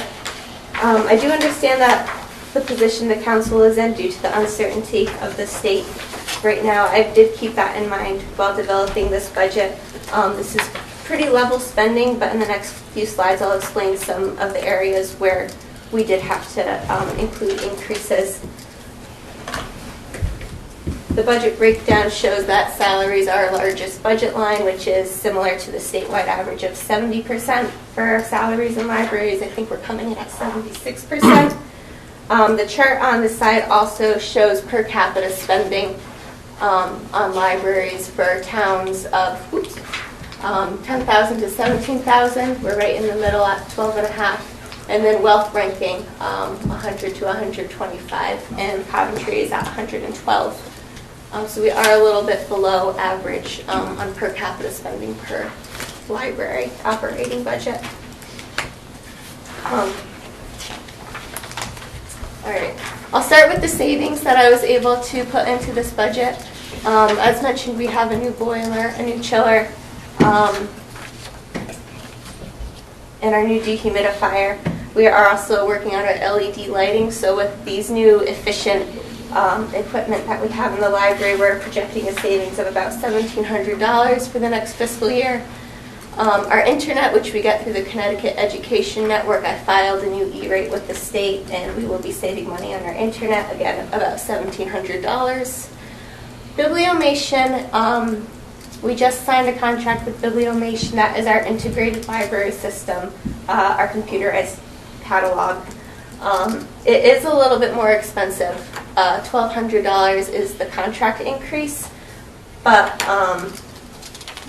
through negotiation and a small library program service through Bibliomation, we actually got our cost down by $22,000, which is going, Bibliomation is just a much superior integrated library system. You say that again, saving $22,000. I'm sorry, I was thinking. I missed You got his attention. Yeah. So the regular cost. They changed softwares, I think it's to start with, and she was able to negotiate a discount. Yes, their off their normal rates. Their first offer to us was about $28,000. I think was their final offer, and I was just like, we can't do that. There's no way I could ask for that. And we were able to negotiate and apply some different programs, and our yearly cost will now be $6,000 as compared to $28,000. Wow. Yeah, good. Nice. Thank you. Bibliomation will allow us to participate more fully in our interlibrary loan program through the state, and that program works on a reimbursement platform. So for every book that we lend out, we do receive a small stipend. And at the end of the year, depending on how much we lend out to other libraries, we receive a check from the state on that amount. So Bibliomation, since it's a consortium library, consortium system, we will be directly connected to about 80 other libraries, which will allow the exchange of books between them to facilitate much more easily, and I definitely expect our ILLs to go up. Does our requesting it from another library change the money we get, or? No, what we request doesn't affect, but the stipend is only based on what we send out. That's what I'm saying, okay. Yeah. So they only, it's one-sided. But bringing in doesn't It's just subtract one-sided, from it, yeah. yeah. Because the big advantage is being able to draw from other libraries, right? Mhm. You know, yeah. So now the areas of increase, as you all know, I'm sure minimum wage is going up. This is non-negotiable. Where's Tim? Non-negotiable for us. I do have minimum wage employees that will have to go up in September of this year, but I also calculated this budget to maintain wage gaps amongst our staffs, all of our staff members, because in a couple of years when the minimum wage is $15 an hour, I can't have my lowest hierarchy members making the mid-range wage, so we have to maintain that gap. I'm expecting that to be about $8,000 for fiscal year 21, and that's going to be about the same for the next 3 years as this minimum wage continues to trickle in. I sent out another study that we got to earlier about the professional staff. Our professional staff is woefully underpaid here. With the hourly rates for all of our other staff going up, there is a very slim margin between what our non-professional and professional staff are making, and I think we need to make it a priority to make sure that our professional staff is, compensated to industry standards. So I did include a $10,000 increase to our salaries line for professional staff. And then lastly, the benefits for our professional staff is again under what you would expect it to be. We did some research, and according to the U.S. Bureau of Labor Statistics, average benefits for retirement and health insurance per employee is $28,000. That is 3.5 times more than what our professional full-time staff at the library are offered. So are there any questions on this part of the budget before I move on to capital? Just a point, you're not government employees, that's why, right? It was difficult to find... You understand what I'm asking? Yes, no, I understand what you're asking. It was difficult to find the right category that we belong to. I figured we went with that because for many libraries, they are municipal employees. Yeah, no, I appreciate that. That's part There of the wasn't decision. really, they didn't have a line just for librarians, so we tried to match what Okay. we felt was Just relevant. for the new council members, the last council started a 3-year wage increase for the professional staff, which first payment was January of this year. So that's also built into this budget as part of that 10,000 is to try to keep that 3-year commitment because they were so below market. And we've had turnover due to that. Yeah. Pretty devastating. So that's built into this page? It is. Fiscal year 21? All right, we'll move on to the capital. What is the percentage of increase for the professional staff? The percentage It was in your for agenda packet. this That was year. just given to me tonight, right? Yes, it's a salary study action plan. It's online too, but I know you couldn't get it, but you have it. What's the percentage It's about 5%. for professional staff? I can get the exact figure to you. There was a page that said it was 8, 11, and 10. It does say 8, 11, and 10 on the second to last page. That does not include this proposed budget.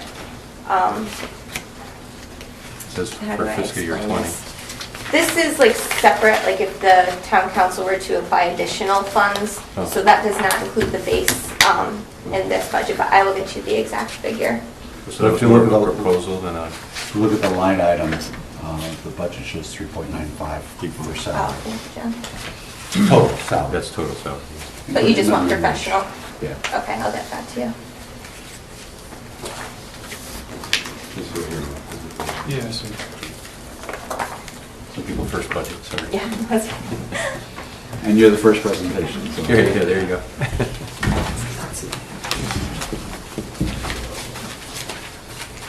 Anything else for the capital improvement?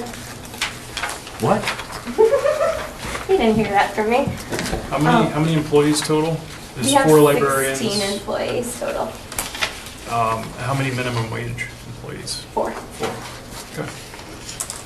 Have you looked at your hours? I'm just curious, are you busy all the time, you know, or is it like, have you looked at changing your hours at all, or We'd like to add more hours. like to add more? Yeah. Because people are there coming? Yes. Okay. They get frequent complaints about not being open On Sundays Mondays. and Mondays. So they're open 5 days a week. A lot of the area libraries are 6 at least, but and some are 7. Our surrounding area libraries are open about 50 hours a week. We're open 43 hours a week. There definitely would be a demand for Monday hours. But that would involve adding more staff, correct? More hours. We wouldn't necessarily need more employees, but we would need more hours. How many payroll hours a week do you typically run About 120 in total hours for all employees? part-time. Part-time. Part-time employees are 120, and then full-time staff is 120. 120, so 240 hours. The way we require 3 people in the building at all times. We do operate on 2 circulation desks. It's a safety concern to make sure that we have both desks operated and a 3rd person to run between, so that does require sufficient staffing. We're just asking questions, don't take No, them that's bad. Go to the capital improvement now. The 3 big items or issues that we'd like to address is our AlertTon BMS software, which is for our computerized HVAC system, computer upgrades, and then carpeting and painting. So $10,000 would be the cost for the HVAC software upgrade. The current software we operate on is extremely outdated. It's 15 years old. It actually operates on Windows XP. Wow. That's a classic operating system. Which, So how does the new boiler and the new chiller operate with this old? The controls Yeah, the still global operate. controller The unit. The software is security prone. yeah, it is actually it's a weak link having this Windows XP computer on our network. It could potentially be a security risk. People could go into the XP software, which is no longer supported in Tell people that. Yeah. I think we probably shouldn't delve into this and give anybody any ideas. I think everybody knows. But the upgrades would allow us to operate more efficiently because it would be mobile device compatible. So for example, if we have an emergency closing due to a weather-related issue, I could go onto my phone, put the building in unoccupied mode, and then we won't be using the heat that day. Or more importantly, if something stops working, it will notify them of Yes. the temperature alarm, So so they don't freeze up the whole building. actually, we did have an incident like that this past Thanksgiving. We were closed for 5 consecutive days due to the holiday and then just our normal operating hour. And over that weekend, we lost our fuel supply. So our system was alerted, but since nobody was in the building, the alert didn't actually get to a person. So when I got to the library after this long weekend, I walked in, it was 38 degrees inside the building. We were very close to, it could have been a damaging incident. This new software would give me a text message, if something serious were to happen, and I could get down to the library right away and get who we needed to assess the situation. So overall, it's time for an update. 15 years is a little old. Would make the equipment more efficient, John, also? It could indicate that... Give you better cycling. It could indicate that something's wrong, which is when things become inefficient. But you'll have better control over timing and start to shut down. Some small. Could do the off-site scheduling. It would be more, the algorithms would be a little bit more efficient. It would get our building operating just more efficiently, really. The next is computer upgrades, so we're asking for $15,000 over 5 years, $3,000 a year. Our public computers are heavily used. Most of them are past their expected lifespan, so we're looking at having to replace all of our computers within the next year or two. We do have, it's not really a grant, but PC Richard and Son, the Corporate Giving Committee, adopted our request to purchase technology equipment at cost. So we could be getting a really good deal through PC Richard and Son through this. If we follow this 5-year upgrading schedule, it would actually get us on track to be able to afford it. And our operating budget, we do have $3,000 a year built into our budget for replacing computers. That's just not enough to support This would be 3,000 more. This would be 3,000 more, and we'd get right on a good schedule, and then we would be able to maintain that schedule on $3,000 a year after the cycle completes. So what would both of those combined purchase? Be a The complete $60,000 what would you buy? Yeah, be complete replacement? It would be complete replacement, yeah. We'd would really like to look into getting like the microcomputers so that they're not taking up the desk area. And it would just allow people a little bit more privacy since they wouldn't have that big monitor blocking their face. You can't get those because of coronavirus. Of course. Right now. We'll come back. Apple reopened their... We'll come back. And then the last is just the carpeting and painting, as you've heard tonight. These are original components to our building. They're very worn, tattered, visually not appealing. The carpeting in some areas is actually ripped to the point where it could potentially be a hazard. I just think it would be really nice if our building would just look a little more fresh, a little facelift would do well for the building. I think that's all I have. Are there any questions? This is in lieu of doing the other project, I assume. Was that? Yeah, that's it. They're included, the same costs are included in the project that you just saw? Yep. I have a question concerning payroll. Yes. So help me understand how you staff, because I'm looking at the hours that you spend per week and the hours that you're open. And just tell me about staffing. 'Cause Well, we're at some open- point you got 7 or 8 people We're there. open 43 hours a week with 3 staff members. That's 120 hours right there. Plus our professional staff. We do not count our professional staff as people in the building because very oftentimes our work takes us outside of the building. Help Does me that answer your understand. No, question? not really. So just with part-time staff, 3 part-time staff for each hour that we're open a week is 120 hours. Sure. So that's just there for your part-time staff. Now, our professional staff works an additional 120 hours a week, but we don't count them as being staff. Like, They're not included in the 3 they're people? not including in the 3 people in the building. We don't rely on our full-time staff to be the minimum occupancy of our staff members. Does that answer your question? It does. Could you expand to, I think to further satisfy what I think he's going after, could you expand on what the professional staff are doing during those times? They're running programs? I don't know, you would know better. Well, But yeah, certainly programs, like as we said, we had 435 programs this year. You know, there's 365 days a year. We're only open 5 days a week, so we have multiple programs going on every day that we're open. Our children's librarian makes trips every month to our schools and to our daycares. Our teen librarian also goes to the schools. On any given day, it's likely that I'm out of the library in a meeting, in professional development, and networking. I'm involved at the state level with library services. So it's just not, it doesn't make sense for our professional staff to be working the desk when they have such specialized knowledge that can be applied elsewhere. That includes visit the senior center and... Yep, we go to the senior center. Our reference librarian does individual one-on-one lessons at the senior center. We have home delivery to homebound individuals. You know, we are a very mobile library. A lot happens They go to outside of our preschools walls. around town with preschool backpacks to help the private preschools give books to their kids. Do you work with Hale as well? Yes, early education center, yes. And how much time do you spend there? I would say For all of the preschools and school visits, our children's librarian does about 15 hours a month just on outside visits.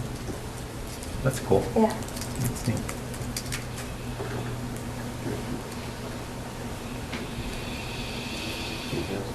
So John, just to clarify, the top line with the salary increase, and it says that this includes an increase for minimum wage and the 3-year salary plan. So over the next 2 years, this 3.95 is going to be constant, or we don't necessarily know that? Constant or increasing, I would say. I mean, minimum wages over the next 2 years, so that's going to definitely go up, and we have a couple more years in the salary. Right, so it's... we know minimum wage is increasing over the next few years, we know their salaries increasing over the Yeah, next few years. so the salary increases are kind of half a year you pick up 6 months, because we tailored it to be January. So they got an increase in January, they'll get an increase, they'll get a cost of living in July, a market adjustment in January. So it's... Huh? So part of the increase, they're getting part of the increase in July and part of the increase in January, and that would minimize how much the town is putting out total. In any fiscal year. But after the first year, it kind of stays the same, but it was a transition in year one to help last year's budget though. So I would say, yes, depending on what their annual cost of living is, it will be about the same or maybe higher, because of minimum wage is not consistent either, as that jumps up. And they do have to be sensitive to, they have some... Well, it's not $1 a year, I forgot what it is. It is $1 a as year, a percentage. As a percentage, it Lower. changes, Different. but also the day of implementation changes. So last year it was October, this year it's September, and then it's going to be August and July. So more of the fiscal year will actually have to be spent on a higher dollar amount. And just to put it in perspective... You don't have any accounts that are elected in Hartford. They have some library assistants that have long tenured, like years of service, that are currently kind of at today's minimum wage. And it's just unconscionable that these, for lack of a better term, paraprofessionals, who are the heart and soul of keeping that library running, to allow the other duties to go forward, to be making minimum wage. So I think they're proper to start looking at that pushing up, and we're going to have the same issue in some other town departments, that there's just pressure from the bottom, and you gotta move it up, or they could say, I can go somewhere else, I can go to Aldi's and do checkout, I'd be happy, but and make more money, because they always make more than the minimum wage. So anyways, just wanted you to be aware that some of that part-time staff are hovering at what the future minimum wage is. We do, our library assistants are also divided into 2 groups. We have library assistant 1s and library assistant 2s with slightly different job responsibilities. The library assistant 2s have more duties, more responsibilities, so the wage difference there is also something that we need to consider.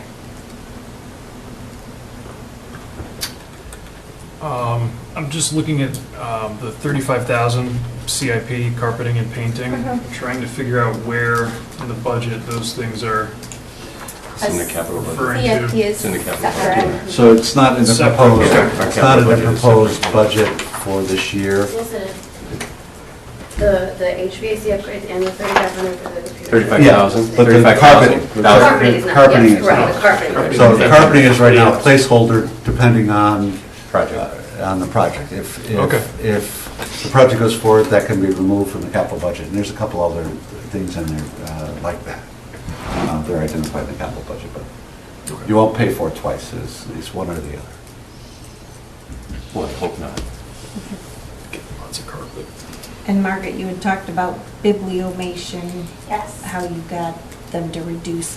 That annual cost won't go up after No, I this asked year? them about 50 So you times have to like make a sure. 3-year commitment from them, or? Yes, that's their annual commitment. They have had flat rates for the last 8 years, and that is their mission, to maintain the 0% increases.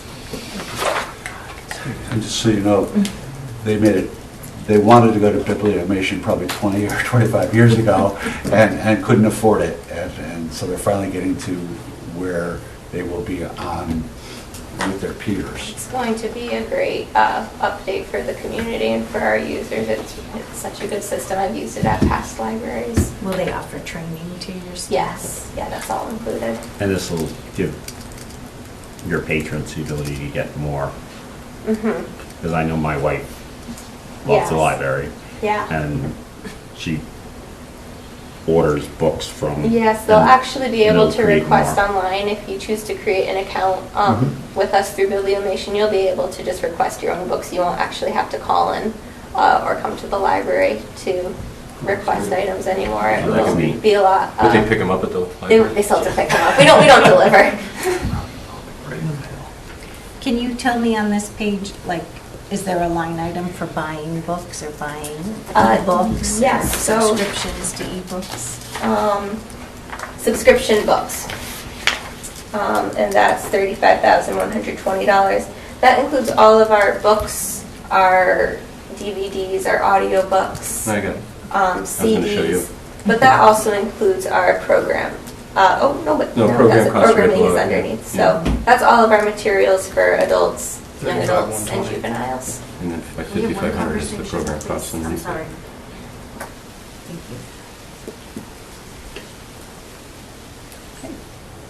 Anybody have any other questions? No, I want to thank you how prepared you were and how wonderful you've been. So Thank you. Thank you very I'm much. patient with it. Oh, no problem.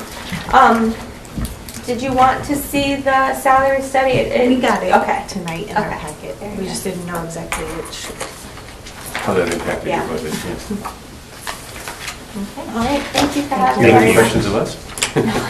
I think we covered it all. Thank you. Thank you so much. Thank you.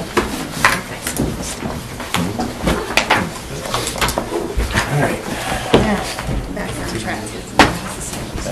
So we're done with the budget, right? Yep, that's it. Just like Close it that. off. Wow, that was easier. Move to send to referendum. Easy, easy. Back to the beginning here.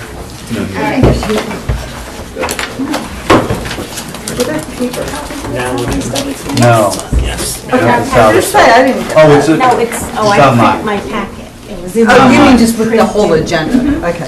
I thought it was handed out separately. It's on the agenda. Yep, I saw it there.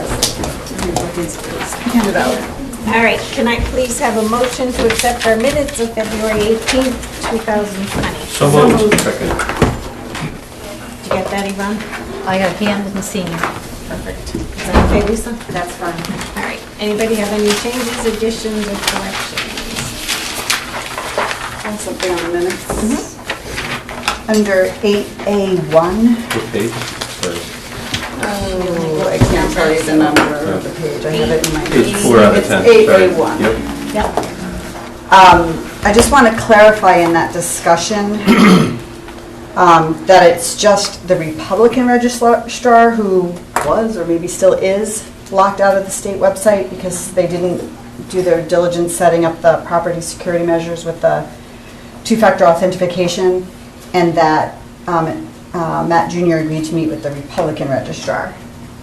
That's not clear. The Democratic registrars are, that registrar is certified. Just so that we know what's supposed to be happening. Has anything happened? I don't know if this is the time to ask, but it'd be great to have an update. As far, Came in today and told me she was signing up tonight. for classes? Yes. 4.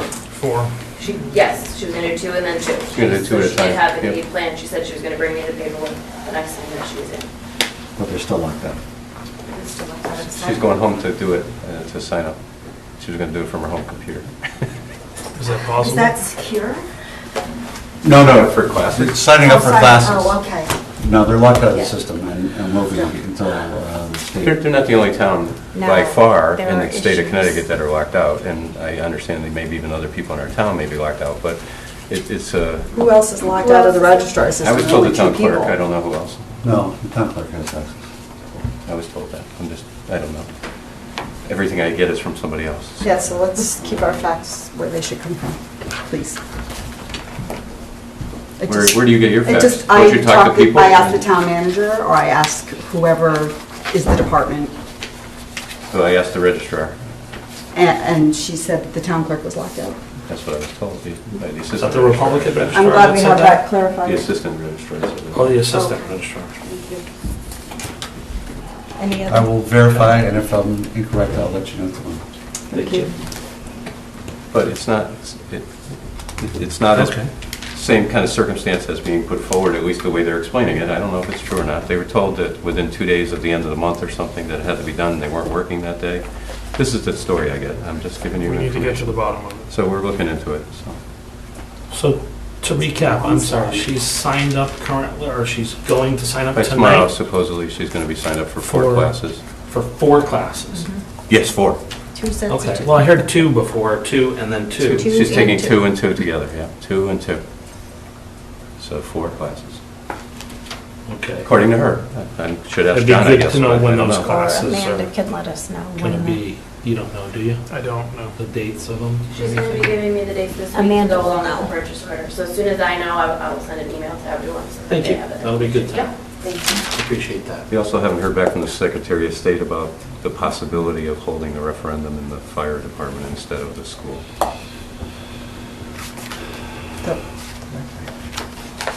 All right, back to the minutes.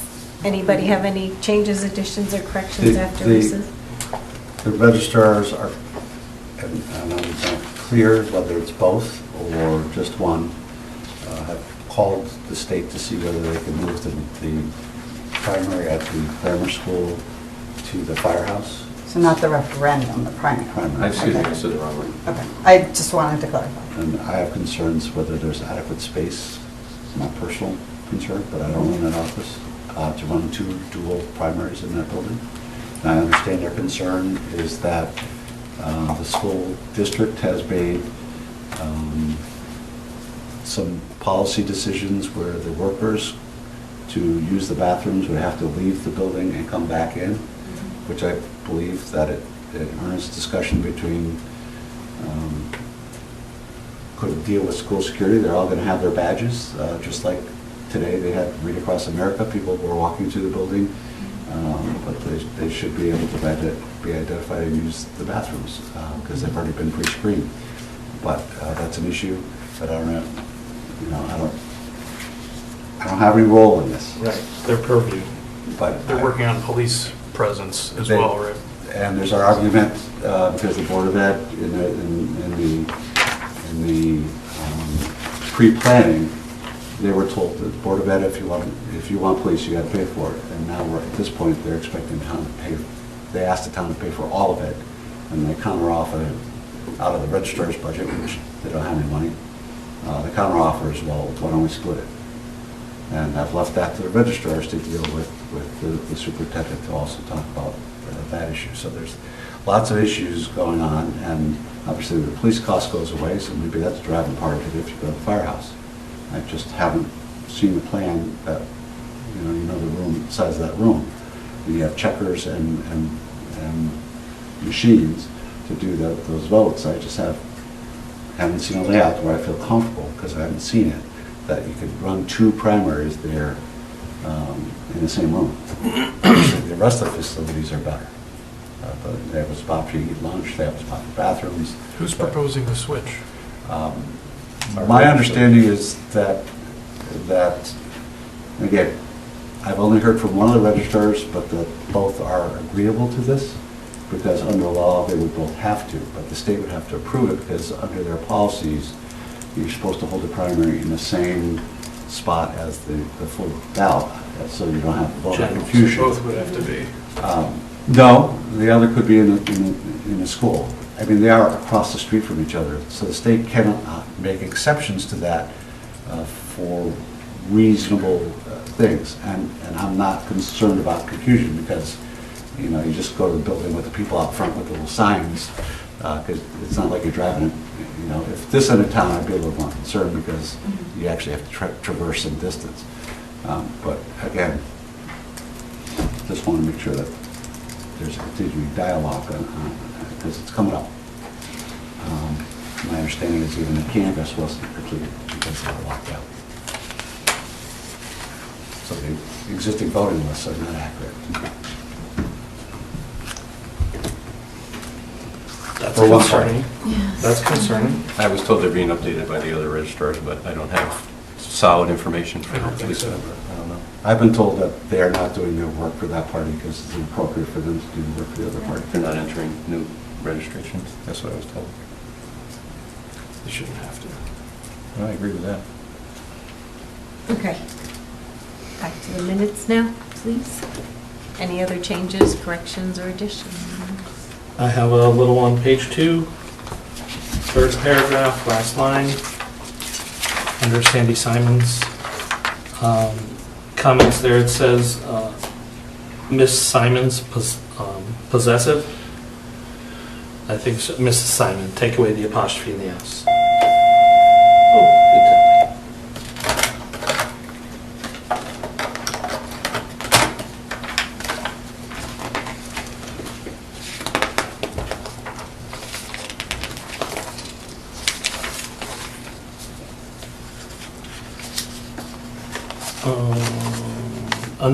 On page 4, under 8B,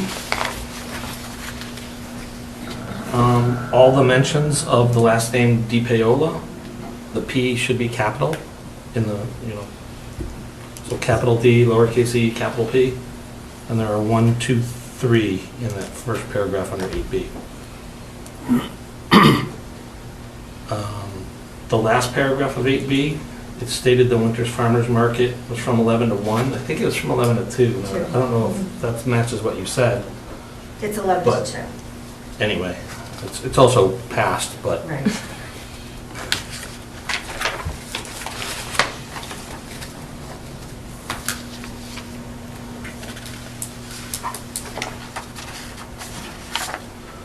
on page 5, and tell me that, okay, under 8F, under the 1, 2, 3, 4, 5, 6th bullet point, sorry, so the second to last bullet point. 8F1?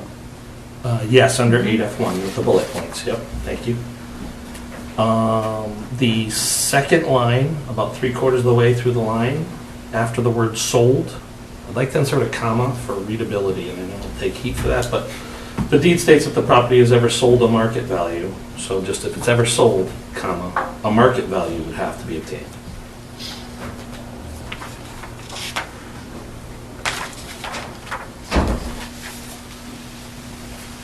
On page 6, and please jump in if anyone else has read through and has these things. On page 6, the very top paragraph, there are 1, 2, 3, 4, 5 mentions where it just refers to one barrier, identic barrier, singular. It is plural, so it should be 5 times where we just add an S.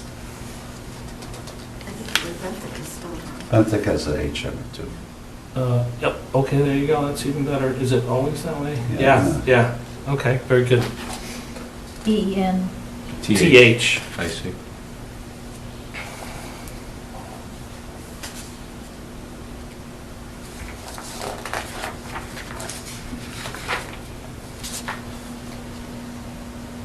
On page 7, under 10A, under the discussion there, that paragraph marked discussion, the very last couple of words of that sentence, it says includes enforcement of junked vehicles, like past tense. I think it meant like just junk, with no ED. Right? Junk's a verb, right? So Yeah, right, so I think it's an adjective here, isn't it? What type of vehicles? Yeah. Junk vehicles. Probably should have been said, but you can't change that now, it's unregistered motor vehicles or something like that, but anyway. Somewhere registered. Under, what, I missed it. Some are still registered. Yeah, well, if they're registered, then they're registered. Under 10B, under that discussion paragraph, right after the word discussion, it says, "Hand expressed thanks to the staff for a large amount of work for this." And Elsesser stated the grant consultant actually took care of this. I went back to the tape, because I do remember saying something during that time, but it was not Hand that expressed that. It was O'Brien Sr. at 2:03:09 on the tape, is when O'Brien Sr. says that, and then John corrects him and says that the grant consultant took care of it. You corrected me, Jim. I thank them for helping, for doing it, and I think he pointed out that the bulk of the work was done by the consultant. I understand, thank you. Does that match reality? Okay. I don't really remember, but. That's why I went back to the tape. That's the truth. It was attributed to me, so I went back to the tape and watched, and nope, it was Matt saying that. And then next page 8 out of 10. Under 10D, or second paragraph up from the bottom of the page. Third line up, it says Talcott. It's supposed to say Talcott Hill Road, but it says some other bunch of characters.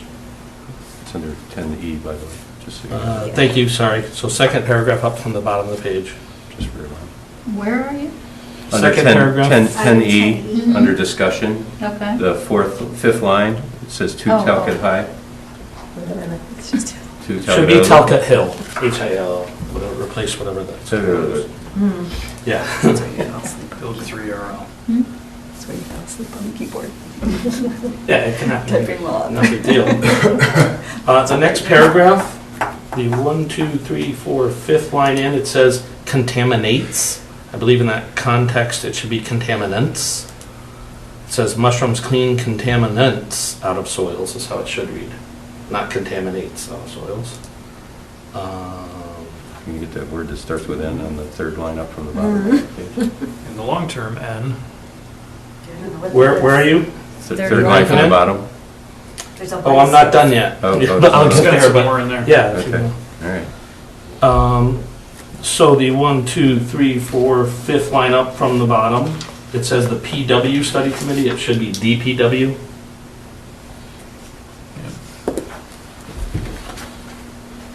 And then I think we have a dealer's choice on the next one. I believe it should read, so the fourth line up from the bottom, it says stockpiles, plural, for DPW is down at South Street Extension. I think it should say, after reading beyond that, it should say the stockpile, singular, for DPW is down at South Street Extension. Because the next line refers to it as the stockpile as well. And then the next one Matt just talked about, the third line up from the bottom. In the long term, comma, N, space, space, space, space, space, should just go away, I believe. The additional acreage serves. You're going to take out the comma? Yeah. No. No, it doesn't need to come out. It's a good comma. Okay, we'll leave it. Sure. You insist. We like that kind. That's all I have. That's it? Anybody else? No. Matt or Matthew? No. I have one that John didn't mention. I missed a couple. You're good, John. No. It's on I just read page 'em. 6, 8F4, the cost. My name should be included. I attended also with John. I can and confirm John that. Elfesser and Amanda Beck. I can confirm that, and I think the raffle prizes at the end can certainly confirm that. Julie, you cleaned up. I did okay too, but you Yeah. cleaned up. Only because I had to leave to rescue my wife. That's right, you had to leave before. Which is still in the shop. Oh my goodness. Wow. You're having terrible car airless so Yes. far. I am. All right, nobody else have anything they need? All those in favor of approving the minutes with these changes or corrections, please say aye. Aye. Nice. Thank you. Do I have a motion to accept our consent agenda? So moved. Thank you, and a second. Second. Anybody want anything removed this evening? Well, I could either do it under council number or finance. I'll take finance off the consent agenda and do it there, 8D. Anybody else have anything to remove this evening?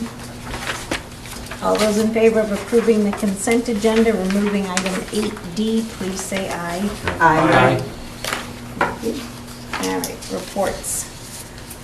Oh, it's getting late, so I don't think that I have anything we need to report on. We have our budget meeting scheduled, so the month of March is going to be busy.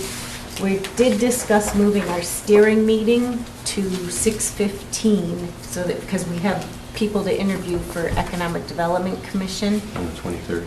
So if we do steering at 6:15, and then we'll have budget hearings starting at 7 PM that evening. March 23rd. Yeah. I may be late. Because my work's schedule. I think that might come with That's okay. Very good. Yeah. I think so, right? Actually, check. It's 23rd of this month, correct? Yes. Yeah, no problem. Okay. Are there any other council members that would like to report on anything this evening? Lisa? I was reading the planning and zoning minutes of February 10th, and there was a kind of nifty idea in there for a business that somebody's trying to bring into town.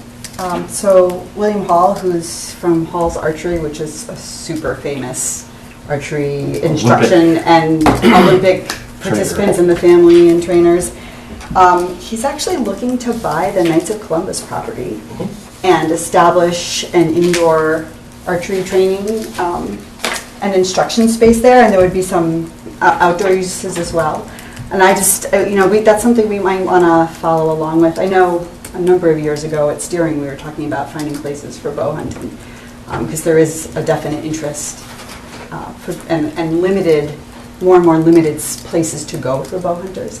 This isn't for bow hunting, it's for instruction and training, so I don't want those two to get confused, but I'm just saying that there is a definite interest in the community for this type of thing. And it just, as a commercial establishment, it just really fits well with what people seem to be interested in for Coventry. It's a low-impact, rural community type of business, and so I think that's worth just being aware of, and I wanted to call our attention to it. They're currently under Pet Supply Plus in Manchester and West. They have been West they've been there forever. They've been there for a long time. Longer than anything else in the closet. Back to when a Bonanza was upstairs. Wow. And they have a store. That's a long time. Bonanza, I haven't heard Yeah. that term for a while. So, yes, Eric Trott has worked with them to try to make a fit because it was a place of assembly. So this is kind of like that. And there's some they do have to go through the zoning board of appeals, but it's getting the support of staff to try to make it fit. It's very, very close, but there's a couple of things that got right. So it does feel like something that belongs out here. Yeah. Yeah. It makes sense for. It's a good target. what people are looking for. Any other council I members? Lisa Coleman. Very briefly, just, I was mistaken for the last farmer's market last time. It was actually not in February. They had added another market, unbeknownst to me, which happened this past Sunday. And that was the last hurrah, and they added that because of they had to miss a couple of markets because of, I guess, plowing issues and some other things going on. So that is done for the year, but there's a memo in our packet, John, from Lori Tolan. Did you want me to share that? Sure. About the women's suffrage? Yeah, point out that's 100, not 120. Not 120. Yes. Just pointing that out. Thank you. The typo. I'll just read it. The town clerk's office was asked to promote the 100th anniversary of women's suffrage. And we have the following ideas. The library will be displaying the women's voting list from 1920. And I assume that's Coventry women's voting list. And a voter's box for women's votes. Apparently they were segregated. The Coventry Historical Society will have a women's suffrage display in their display case here in the town hall. The town newsletter will be a page of the voters list printed on our town clerk's page with a little bit of history. There is going to be a town design contest for an I voted sticker, although this has not been organized right now. Girl Scout Cadet Troop 65115 will be wearing women vote sashes in the Memorial Day Parade. They will be learning about the suffrage movement and will be making those sashes. I wonder if I don't know if there's any interest here, if they make some for us as well. And we received posters, and I believe that John and Matt were kind enough to play Vanna and display those a couple of meetings ago, and those posters are hanging in the town hall hallway. Lori writes that we also have knowledge that the American Legion will be honoring the oldest voters in Coventry. and they will be driving them in the parade on Memorial Day. The Coventry Historical Society has an event with a character portrayal of the suffrage protest as well. That's it. And do you remember Very the date nice. of the Vietnam Memorial? It just came around, was it the March 29th? Mhm. Yes. Sunday. Yeah. So just to Sunday the mention that Sunday, March 29th, I think it's 1 to 3. 1 to 3, where? At the, it's At at the American Legion, Memorial. at the American Legion, isn't it? No. No, it'll be at the At- memorial at the and then memorial in and the then the American lodge Legion? afterwards, light Oh, the lodge. refreshments. At the lodge, yes. Yep. Light refreshments. That's what it says. Yes. No calorie. Yeah, I'm sure. All right. Steering Committee, Matthew Jr. Yes. We received a number of documents from the town manager with regards to police policies and procedures, and we're reviewing them. There's quite an extensive number of documents, so it's going to take a little bit of time for us to work our way through it, and we'll certainly get back to the council.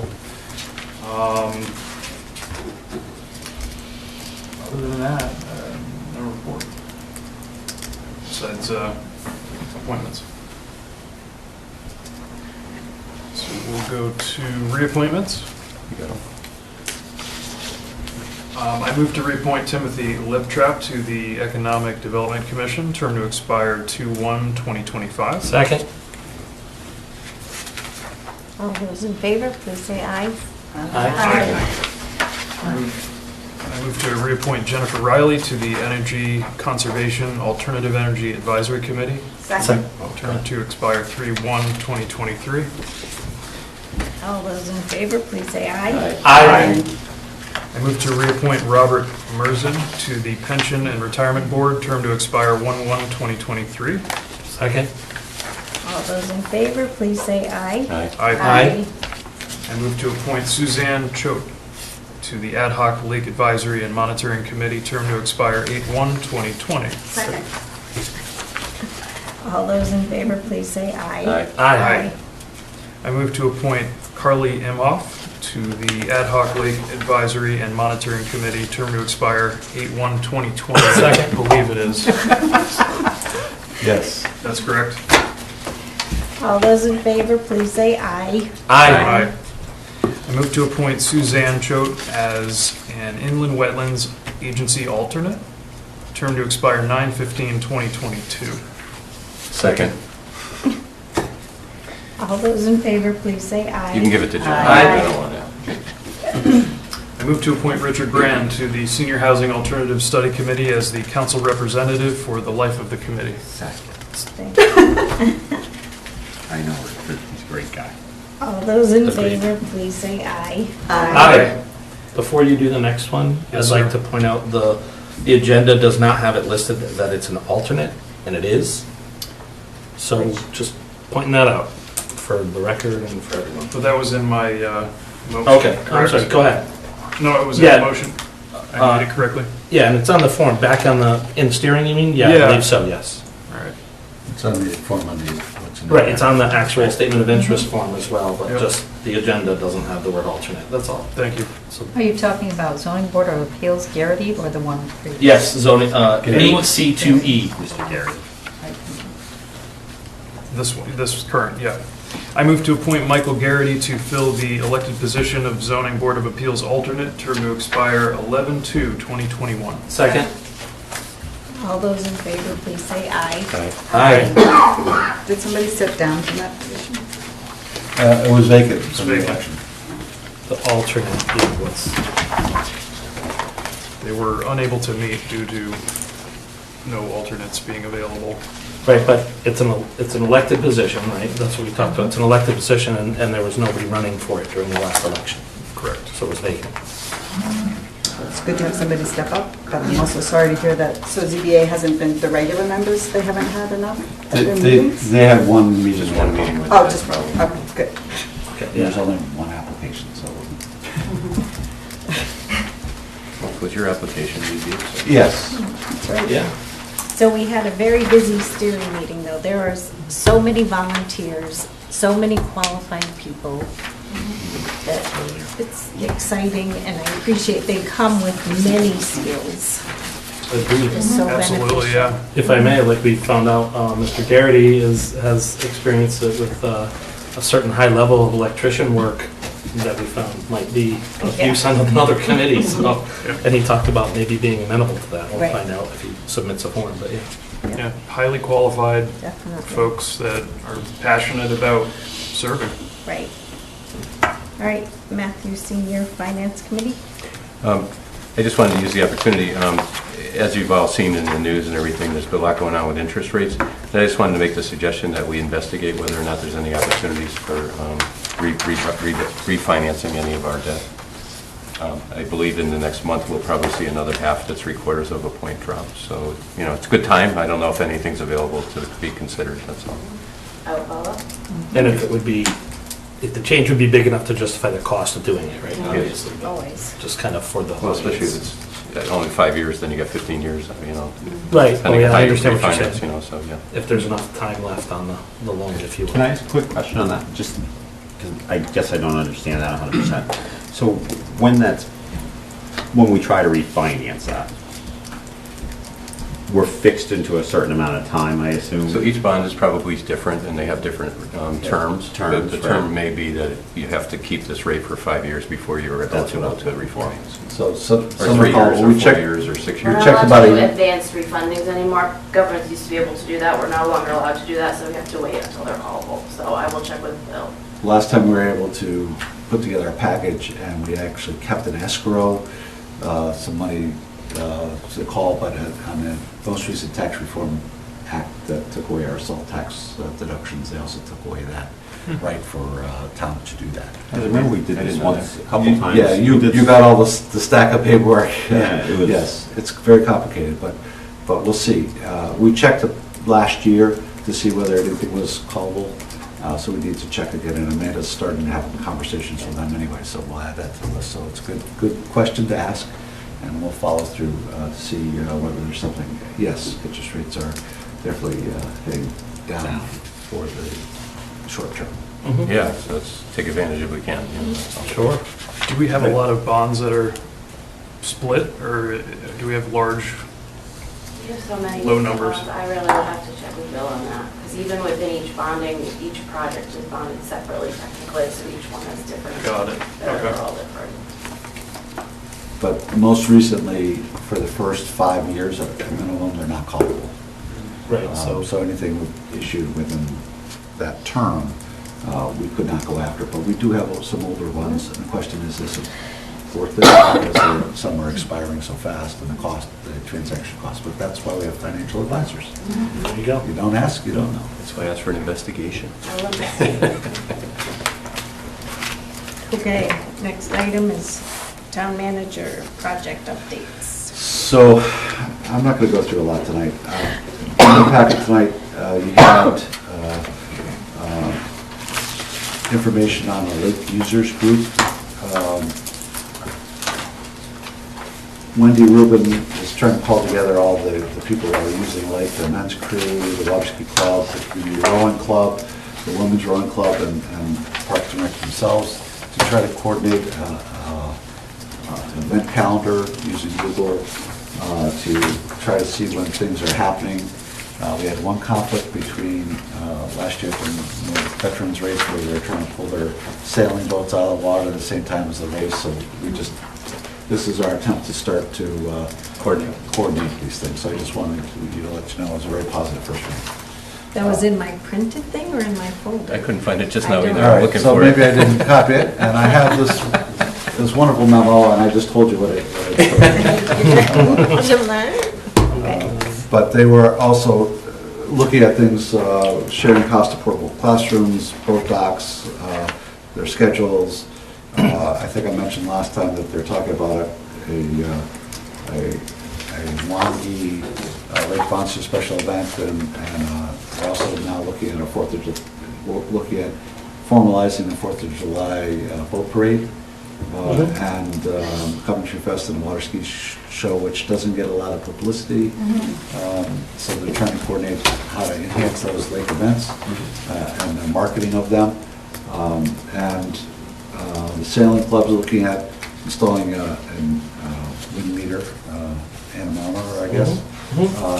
That will be online so that they can share that information with like the crew team. Yeah. And UConn has also offered to share their AED, and community rowing will store the equipment. So it was very positive for the first meeting to talk about how they can work together.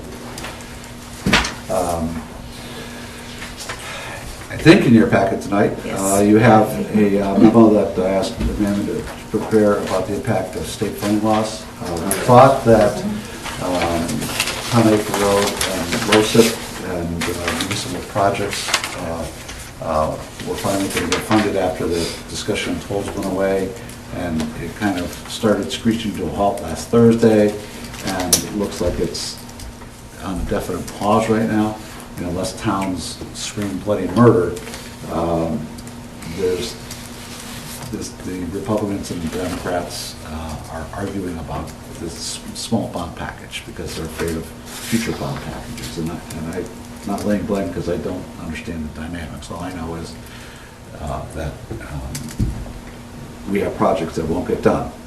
So for the public, that includes the bituminous shimming of Brigham Tavern Road, Nathan Hale Road, Ridgebrook Road Drive, John Hand Drive, Knollwood Drive, and Birchwood Drive, Nathan Hale Drive, Upton Drive, and South Street Extension. If we don't shim, that means that the chip seal is then pushed off too. So all those roads are chip seal, and some roads that we had prepped last year that we won't have money to do. It also means 20 miles of roads won't be crack sealed, which means those roads deteriorate, cost us more money. In terms of LoSiP, we've got $120,000 in bridge and culvert repairs, $15,000 worth of laid-law bathroom facility upgrade and possible irrigation, and $65,000 for drainage projects at Twin Hills Road and Lancaster Road. So those are, we're trying to identify specifically what the political battle going on is going to cost to our local taxpayers. So put a picture on what this spat is about. So I forwarded this off to the Council of Small Towns. I know I sent an email out and I've gotten a response from at least one council member that they would be in discussion. I also sent I've already contacted both our senator and our representative. So everyone else can too. We let Tim leave without, we should have slapped him using his hand on the way out. He said he wasn't here as state rep, he was here as a library board renovation committee member, right? Yeah. I wanted to make sure that people are aware of, sometimes we forget that what goes on up there does impact things right in front of your house. Directly. These houses on these roads. So we thought it was important to identify what. So I think everyone's agreed that this first package should be approved, but there's discussion that they want to combine it with the rest of the package for political reasons, whatever. I'm not saying which party's which, but that's what's going on. So everyone wants to pass this part of it, and it's ready to go, and it should be passed now. So if you contact our state rep and our senator and maybe a few others, that would be a good thing. Let them know we need this right away. Tell them to pass the whole thing? No, the other part's not ready. Got it. They're still working on it. It could be weeks, could be months. They don't know. So why are we waiting? Let's just pass what's ready to go, and we need it, right? We've been waiting since July 1st. Kind of crazy. So a couple updates just on other projects. Folly Lane is still moving along towards construction this year. We had a little tweak. We're going to have to tweak our designs just slightly to get drainage from one side to the other, because otherwise we've got to get go through the person's mortgage company to give us a right to drain.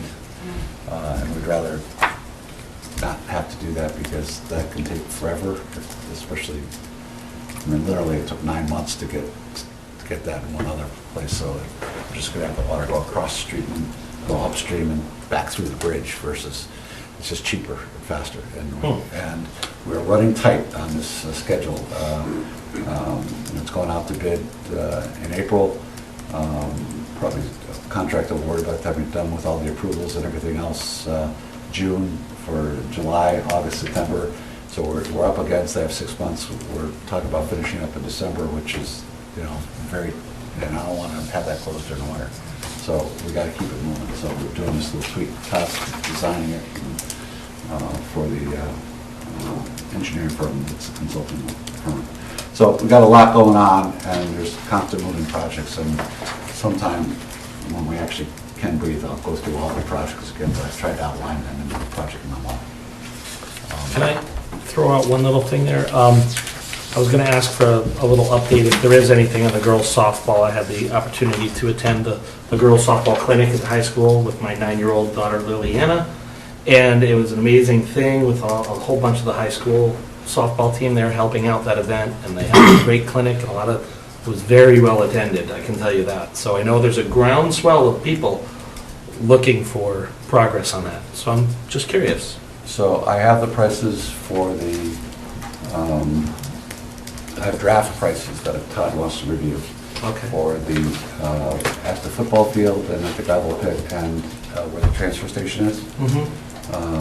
They are substantially higher than, like more than double, almost 3 times what I have in the capital improvement budget. So their numbers are, so Todd wants to look at that. I am expecting the other engineers' report in this week. Okay. The football field was similarly high? That would seem to be the least costly. Again, nobody has seen these numbers, so I don't want to say it, but yes, it was more than 400,000 for 2 fields. So on a thing that's already a flat field. Well, there's grading.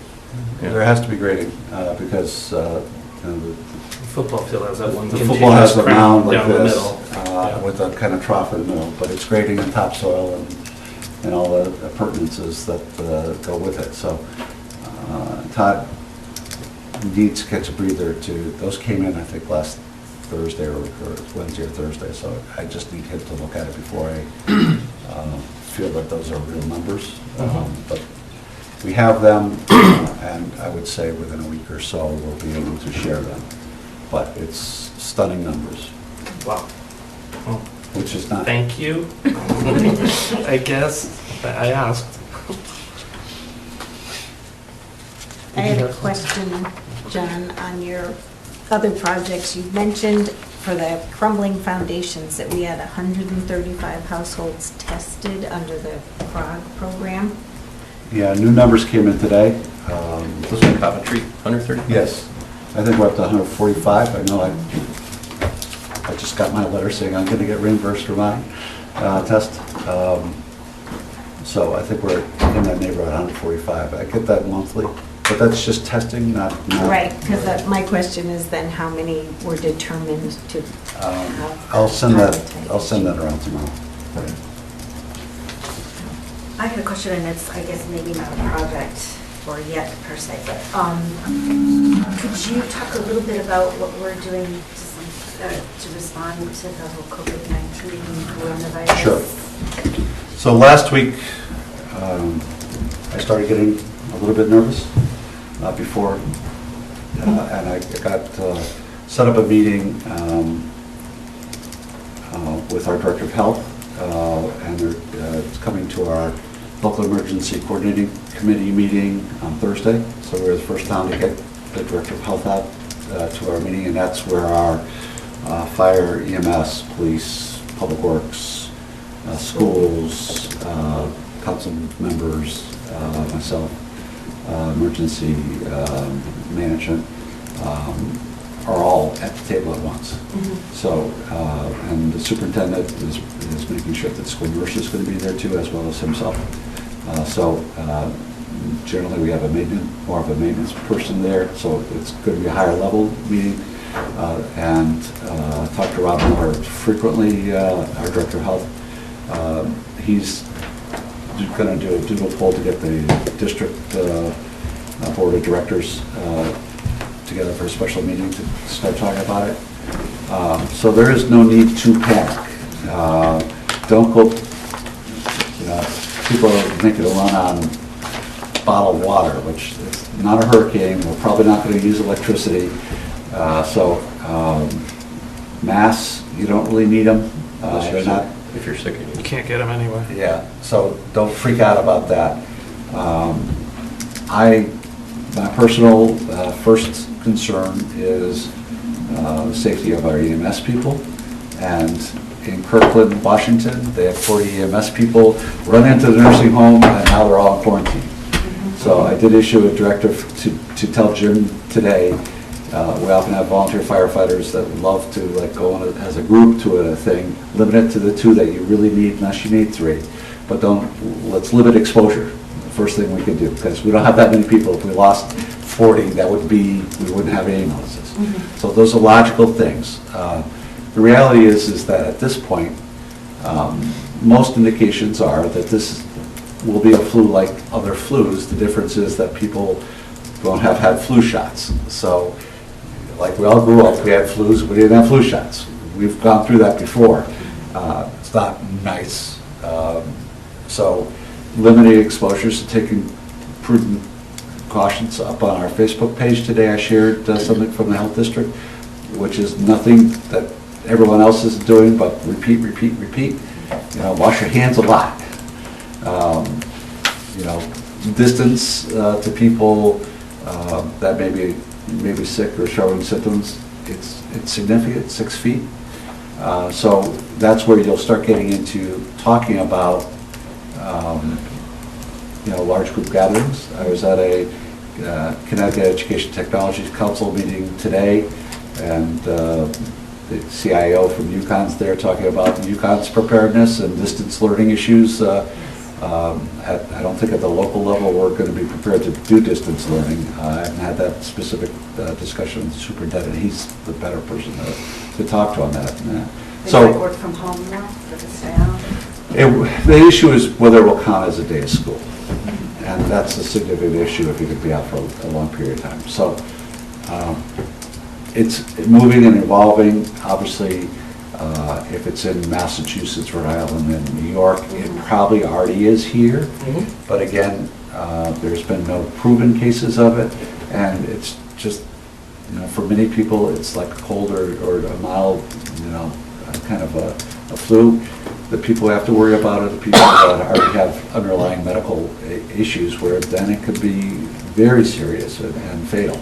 So we are looking at, and I asked Rob to get guidance for our senior center issues. So we're starting to come down the list on top of everything else we're trying to do. So we are taking it seriously, but putting it in perspective.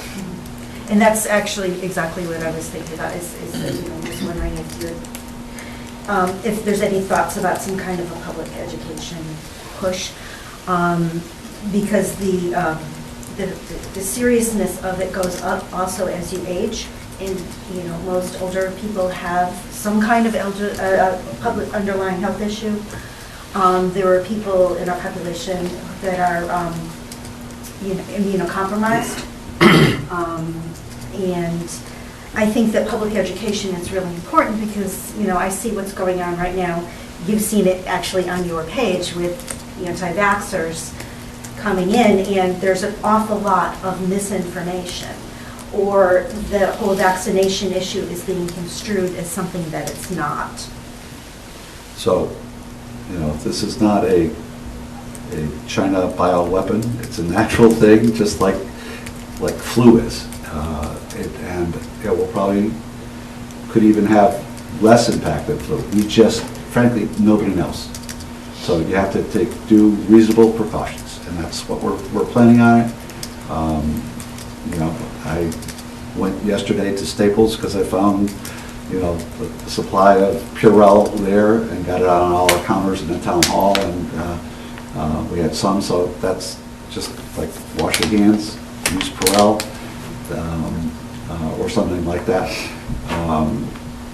Just the best thing you can do is don't be touching your face and keep your hands clean. And if somebody is ill, they have a responsibility, as you said in the education, stay home. And I think, we think ourselves as isolated here, not dense. We've got a major institution that just brought 88 people back from Italy who are home supposed to be in home quarantine, self-quarantine, but not really quarantine, just stay at home. Whether they do that or not, whether they're living in our town, we have to be realistic, that probably some are. So whether they get sick or not is a whole other issue. They would just happen to be in a country that has it more. Now we live in a country that has it too. So, there's going to be community-based cases that crop up. But at this point, it just doesn't seem to be anything more than a case of bad flu without people being prepared with a flu shot. That could change tomorrow. So we're getting daily briefings from the CDC through the health district. And the health district, of all the agencies, the health district is the one that is empowered to take action. A health district can actually quarantine people. We can't. So it's very interesting how this is set up. And our state actually, the director of the Commissioner of Health has been very actively involved on a national level with the campaign. And I think we're getting the benefits of that. We just happen to have the head of the federal program in the state today, but it was for something else. But while he was here, he was also looking at the lab. We're one of the first states to get the lab set up for faster testing. So we're doing okay, but we got to learn more. Okay, microgrid update, John. So they do have a firm financing commitment from one firm. They're trying to push another two firms to come up and work rapidly. I mentioned in my background memo that we're ready to sign a request for PURA to change how our meters are aligned. If the microgrid goes forward, they want a master meter ahead of all the other meters so that there's kind of one point where they can measure how much power is being generated. And then the sub-meters for all the solar would still actively be used as revenue meters so that people that we have solar arrangements would get paid, and we have sub-meters so that we know how much each building uses, so that we could figure out whether it's a board budget or a town budget issue. So a lot of people thought you could just do this. Eversource said we don't clearly see that it's authorized, so you need to go to the Public Utilities Regulatory Authority. So there's no cost to the town, and if we don't proceed ahead with this, it's permissive, not required that we make this change. So I'm just signing the paperwork as soon as the final draft is done. And the Housing Authority also will have to sign the similar paper, and then we'll be invited to go to either a technical meeting or a public hearing, depending which way the PURA decides. They're hoping for technical because then it's the engineers that talk versus the lawyers. And somehow it just goes better. But they get to choose a path. But this really needs to be squared away so that we can proceed ahead with making the whole thing work. Off subject, I'm sorry. And I should have asked steering when I was on steering's thing, but I just want to remind us that there's still an opening on the senior alternative, I don't even know what it's called. I don't think there's an opening, I think there's a delegation, right? That Yes. the Housing Authority Well, the has. seventh person hadn't been assigned. You just appointed. Oh, we did tonight? Richard Brand. Okay. Richard Brand was appointed as So a then we need council to, rep. oh, he was as a council rep. Yeah, so. Did you make that clear when we were doing it? Yeah, he did. Oh, He okay, did. great. And at I missed steering, it, I apologize. the missing piece is at steering, they did talk about approaching the Housing Authority to ask them to look at the existing membership and choose one of the existing members to be their delegate. And it didn't rule out Richard Brand because at steering they didn't feel that it had to be exclusively one. So Lori Bradley is away for a little bit, and when she gets back, we'll have that discussion. They should choose one. Okay. On to new business, item 10B, 19/20-51, fiscal year 2020. I'm sorry, there was one other thing that came up suddenly today. but I do need some guidance from you on because of timeliness, so I'm going to go back. We have a group called CLCC, which wants to do housing and farming up on Route 44. That's all through the permits. They have found a USDA grant, which could give them between $50,000 and $200,000 to help build a facility for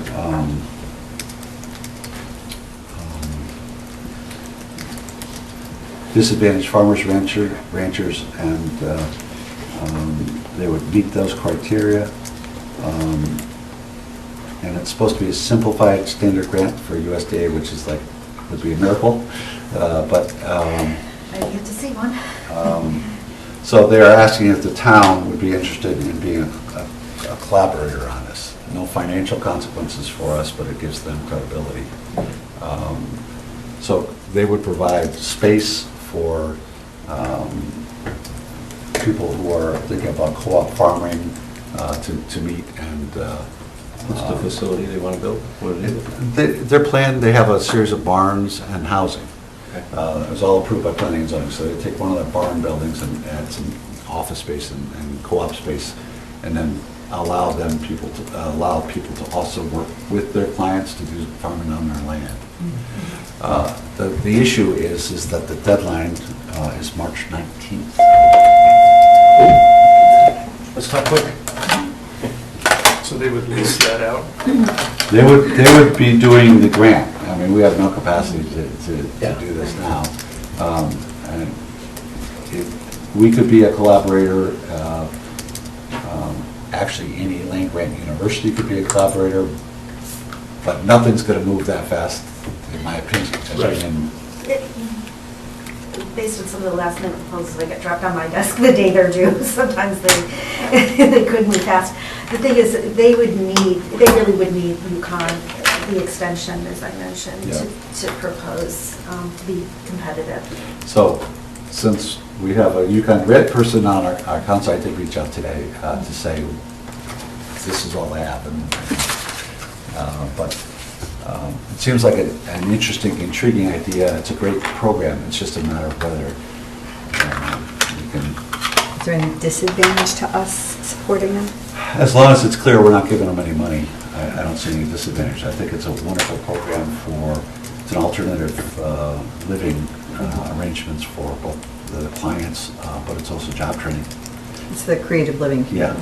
And some of what they do is things that to make themselves self-sustaining, right? Yes. Agriculture. It could be an economic development opportunity. Absolutely. They're going to be building kind of a farm stand and greenhouses for microgreens and some other things too. And I'd love to say that we could, okay, go ahead and put a commercial kitchen in, but you're not going to do that for $50,000. But it could develop where that could be something similar to Click in Wyndham. And Wendy, based on I had a meeting with Rural Development about 2.5 weeks ago, and based on that, Click is opening an open house to the regional towns, and Wendy Rubin is my designee to go to that meeting. But Click is a cooperative kitchen that anyone can rent time, a commercial kitchen, so people, farmers markets, etc.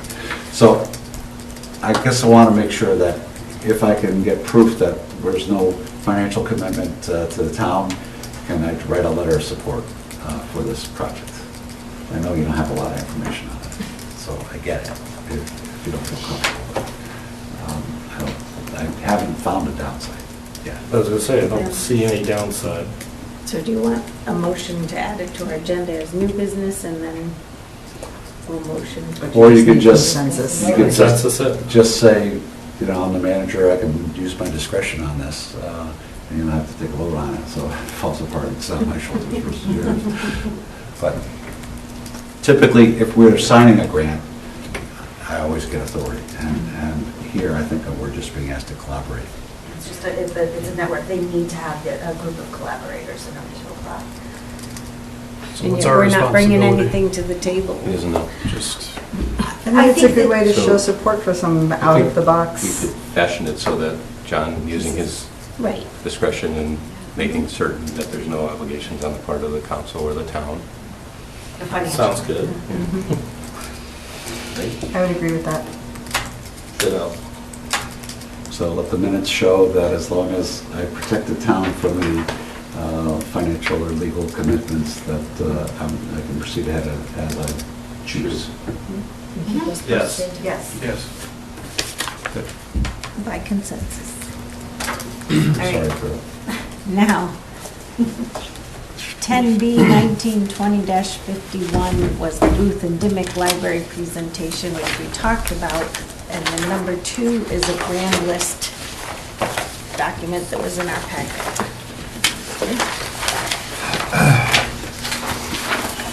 That I know I had asked for something of this information. I think Richard or somebody else had requested something similar to this, I thought. So there's a breakdown by year and the weighted average for real estate growth analysis versus the revaluation of our properties here in town.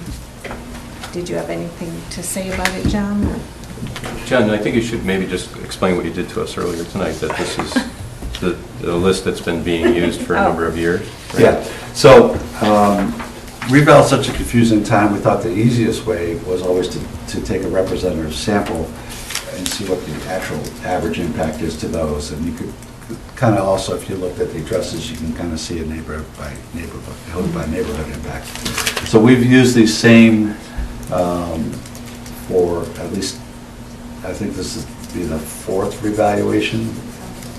They used to be 10 years apart, so. So we've been using the same to track them.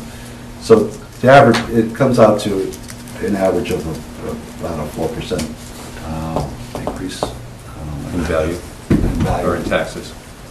In taxes. Using the same mill rate of 32.2. So we had some mill rate growth. We tried to do our best that we could come up with, calculating what the true growth. You grew the mill rate? Ran those growth, thank you. Please do, grow the mill rate. And it was about consistent with the last couple of years, and we did the same type of weighted average of the last year, like we do for the mill rate. So it's looking at 3 years, but you count the most current year twice and divide by 4. So it's a weighted average moving forward, and that number came out about where it has over the last few years. So no more significant growth. I wish I could. It would make us be able to say that it was all new growth, but I don't think that would be honest to say. So one of the reasons we couldn't do it more precise, just so you have a little background, is they actually changed the algorithms within the appraisal software. So like square foot for a kitchen price went up.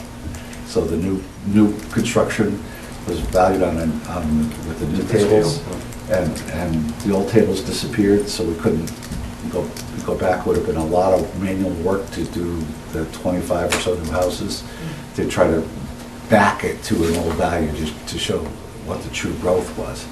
So we used the best information we could to come up with that. And again, I think it's conservative.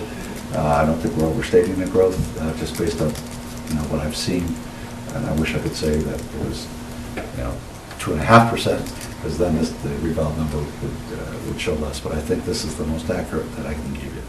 But it's also tempered by the 62 properties that are on crumbling foundations, and that was, what, 4.6 million that was reduced from the grand list. So there's an offset there that, we should at least make people. Yeah, and so the growth was actually more. Yeah, and we're losing state aid, for ECS money. So that's an all-in number. So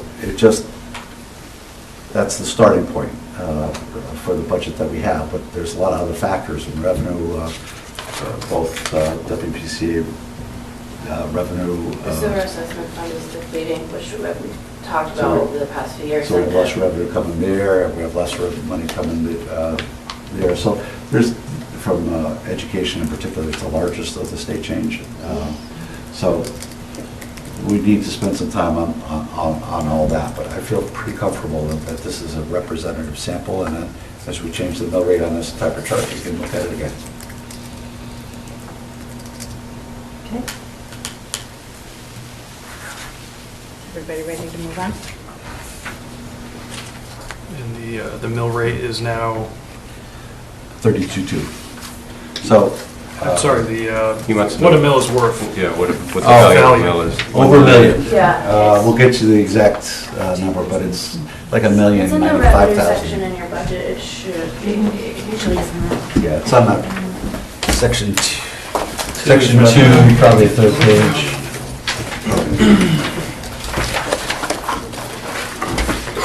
$1 million. 10,286. See, and I had 18,000 in my head. Yeah, second paragraph. First, end of first line. 10, So, 10. pretty safe to say, it's a little over $1 million. Mills Which, and by the mill. way, A mill's a mill. And last year was Finally. 957. yeah, something like that. So in that, on that page, it tells you how much new money the gross brings At the same mill rate. at the same mill. Right.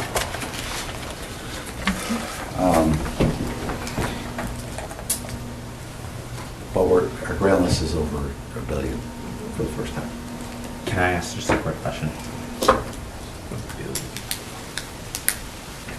Here you use, is this just a typo that's 18, this really should be 19, right? No, because that's the grand list year, just to confuse the crap out of Grand people. list is 2 years before the fiscal year. Grand list is always October 1, the year before the Mhm. so those are right, actually.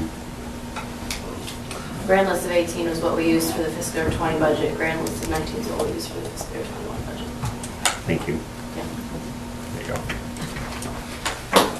Okay, next item in new business, 10C, 19/20-53, consideration, possible action, repeal of ordinance number 125, establishing the Coventry Insurance Advisory Committee. So moved. Nope. Second. Aye. Double. We held our public hearing, there was no public comment. I feel comfortable. Anybody have any further discussion on this item? Just that after all the discussion and steering and stuff, to Yeah. looking at it over the years, in my first term and now in this one, I feel pretty comfortable.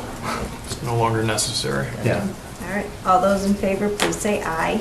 Aye. Thank you. Next item in new business, 10D, 19/20-54, consideration, possible action, adoption of Coventry Fire and EMS proposed interim job descriptions. We received these at steering and had reviewed them. This is a lot to look at. Yes, it Yes. was. Yes, it is. I've heard that before. Yes, you Yeah, I have. don't know what any of this stuff. So, I just have a few corrections. No, I'm just kidding. No. I'm totally kidding. Totally kidding. so there's, These are evolving. yeah, so if you recall, and we had this discussion at steering, that they're proposing an interim state for a year for the merger and have temporary appointments of people to fill those slots. And then allow the people to reapply for the positions. They would like to do that if we want to try to get things in place for July 1, and there's been some discussion of whether that's too fast or not. They would like to get a process going where people could get their letter of intent in, and to do that, we kind of need the job description out there, the letter of intent for what. Yeah. So these are the job descriptions that came out of the merger committee. One quick question. Under experience under all these, does the intern person have to have all of them? Because sometimes that's not the case in an interim, and they can be tracking towards those, that kind of thing. I'm just asking a question. I don't have a good answer for that. Okay. I thought there was like a year. Yeah, I thought- Well, that's what it should, behind then it should state it somewhere, is my point. That was my understanding. Because I'm used to placing interim people, so I think it's something you should ask, what the intent is. Because it really is, to become permanent, you need to have all these qualifications. To be an interim, you may or may not, depending on the the status of the people. I thought I recalled in steering, and back me up or whatnot, when we did talk about this, about how part of the reason for this, for the interim, if you will, for the temporary appointments, was because some of them might need to have time to line up the training involved, to get the certifications, to apply for the full thing. No, I hear you, I'm just saying it was talked about at steering. Like there should be a time commitment to, within a year, Right. these is what you... A benchmark. That's something. That's the only thing I noticed quickly. The rest of the specifics, I assume they went through very carefully, and I didn't bother trying to change the specific, duties and stuff, but... Well, if you want to kick it back to the... I send everything to steering. No. I would kick We've it back noticed. We've noticed. I would kick it back to the merger committee to come up with specific language for that, and then bring it right back. It's just their intent. It's yes. not, it's not... But that could happen for your next meeting, I think, or have a conference. Because it'll be interpreted that way immediately if that's the way it reads, so that's... You're just, your people won't apply if they don't think they fit. Right, they don't have, I don't have A, B, and C, I can't do it. Right. So I can get it in 6 months, but... I was amazed at how much goes into this. I really grasp all the... I completely understand. I grew up in a fire department in household, and we had a wall covered with all of the, every time they got a certificate for completing another course or a renewal and everything. And I mean, an entire wall, and I mean covered, like no bare spaces for all of the things, all the medical side of stuff, the firefighter stuff, and then it was firefighter instructor. And so, believe me, I get what you're getting at, you know what I mean? And it's good to recognize the amount, the level, and the dedication that goes into just getting certified to do any one of the number of these volunteer positions. I was just gonna say, it's incredible that, looking through these job descriptions, that the job description for a volunteer. Yeah. And So that detailed. people step up to do this, and that it involves risking their lives. Well, yeah, all that too. It's Yeah. amazing. You ready to go? So, Definitely. okay, next is executive. Well, you want to table it, so until we get the... Yeah. Well, If we just send it to them, it doesn't stay. There's on things in our- here too about some of them have to live in Coventry. Do they have to live in there to be an interim? Or is it just for, all those different kinds of things, any kind of a qualification that they put on it? Is it at the outset of taking the interim position that they have to have those qualifications? Or are they allowing them to transition, or not be considered for the permanent at the end of the year, one or the other? I'm sure the committee took that into account. Yeah, I think they It had... should be in the job description. I mean, it should be somewhere. I think they had lengthy discussions about what you... Yeah. But in terms of training, I just need to touch base with them, Yeah. to make sure. But if I we think take, Is there a way we can craft this so that it's not held up? That we can. Well, I think if we address just, if we get it, we can even, if I get a quick answer back, Do it at your budget meeting. I know we could do it next. Just put it on the agenda for the we special can meeting. just do it when we're having special meetings anyway for budget. That's true, yeah. So. we can Fair keep it enough. moving. So if we take no action, it stays on this No, I agenda? think you should table it to your next meeting. Move the table? To the next. Second. Special meeting. Next When it can be meeting or scheduled. special meeting. Yeah, meeting or Yes, special next meeting. meeting or special meeting, yes. Okay. All those in favor, please say aye. Aye. Aye. Thank you. I move that the town council into an executive session pursuant to Connecticut General Statutes 1206D. Discussion of the selection of the site or the lease, sale, or purchase of real estate by a political subdivision of the state when publicity regarding such a site, lease, sale, purchase, or construction will cause a likelihood of an increased price until such time as all the property has been acquired or all proceedings or transactions concerning same have been terminated or abandoned. With the following people in attendance, the 7 members of the town council, John Elsesser, town manager, Amanda Backhouse, director of finance. Do I have a second? No? Second. Thank you. All those in favor, please say aye.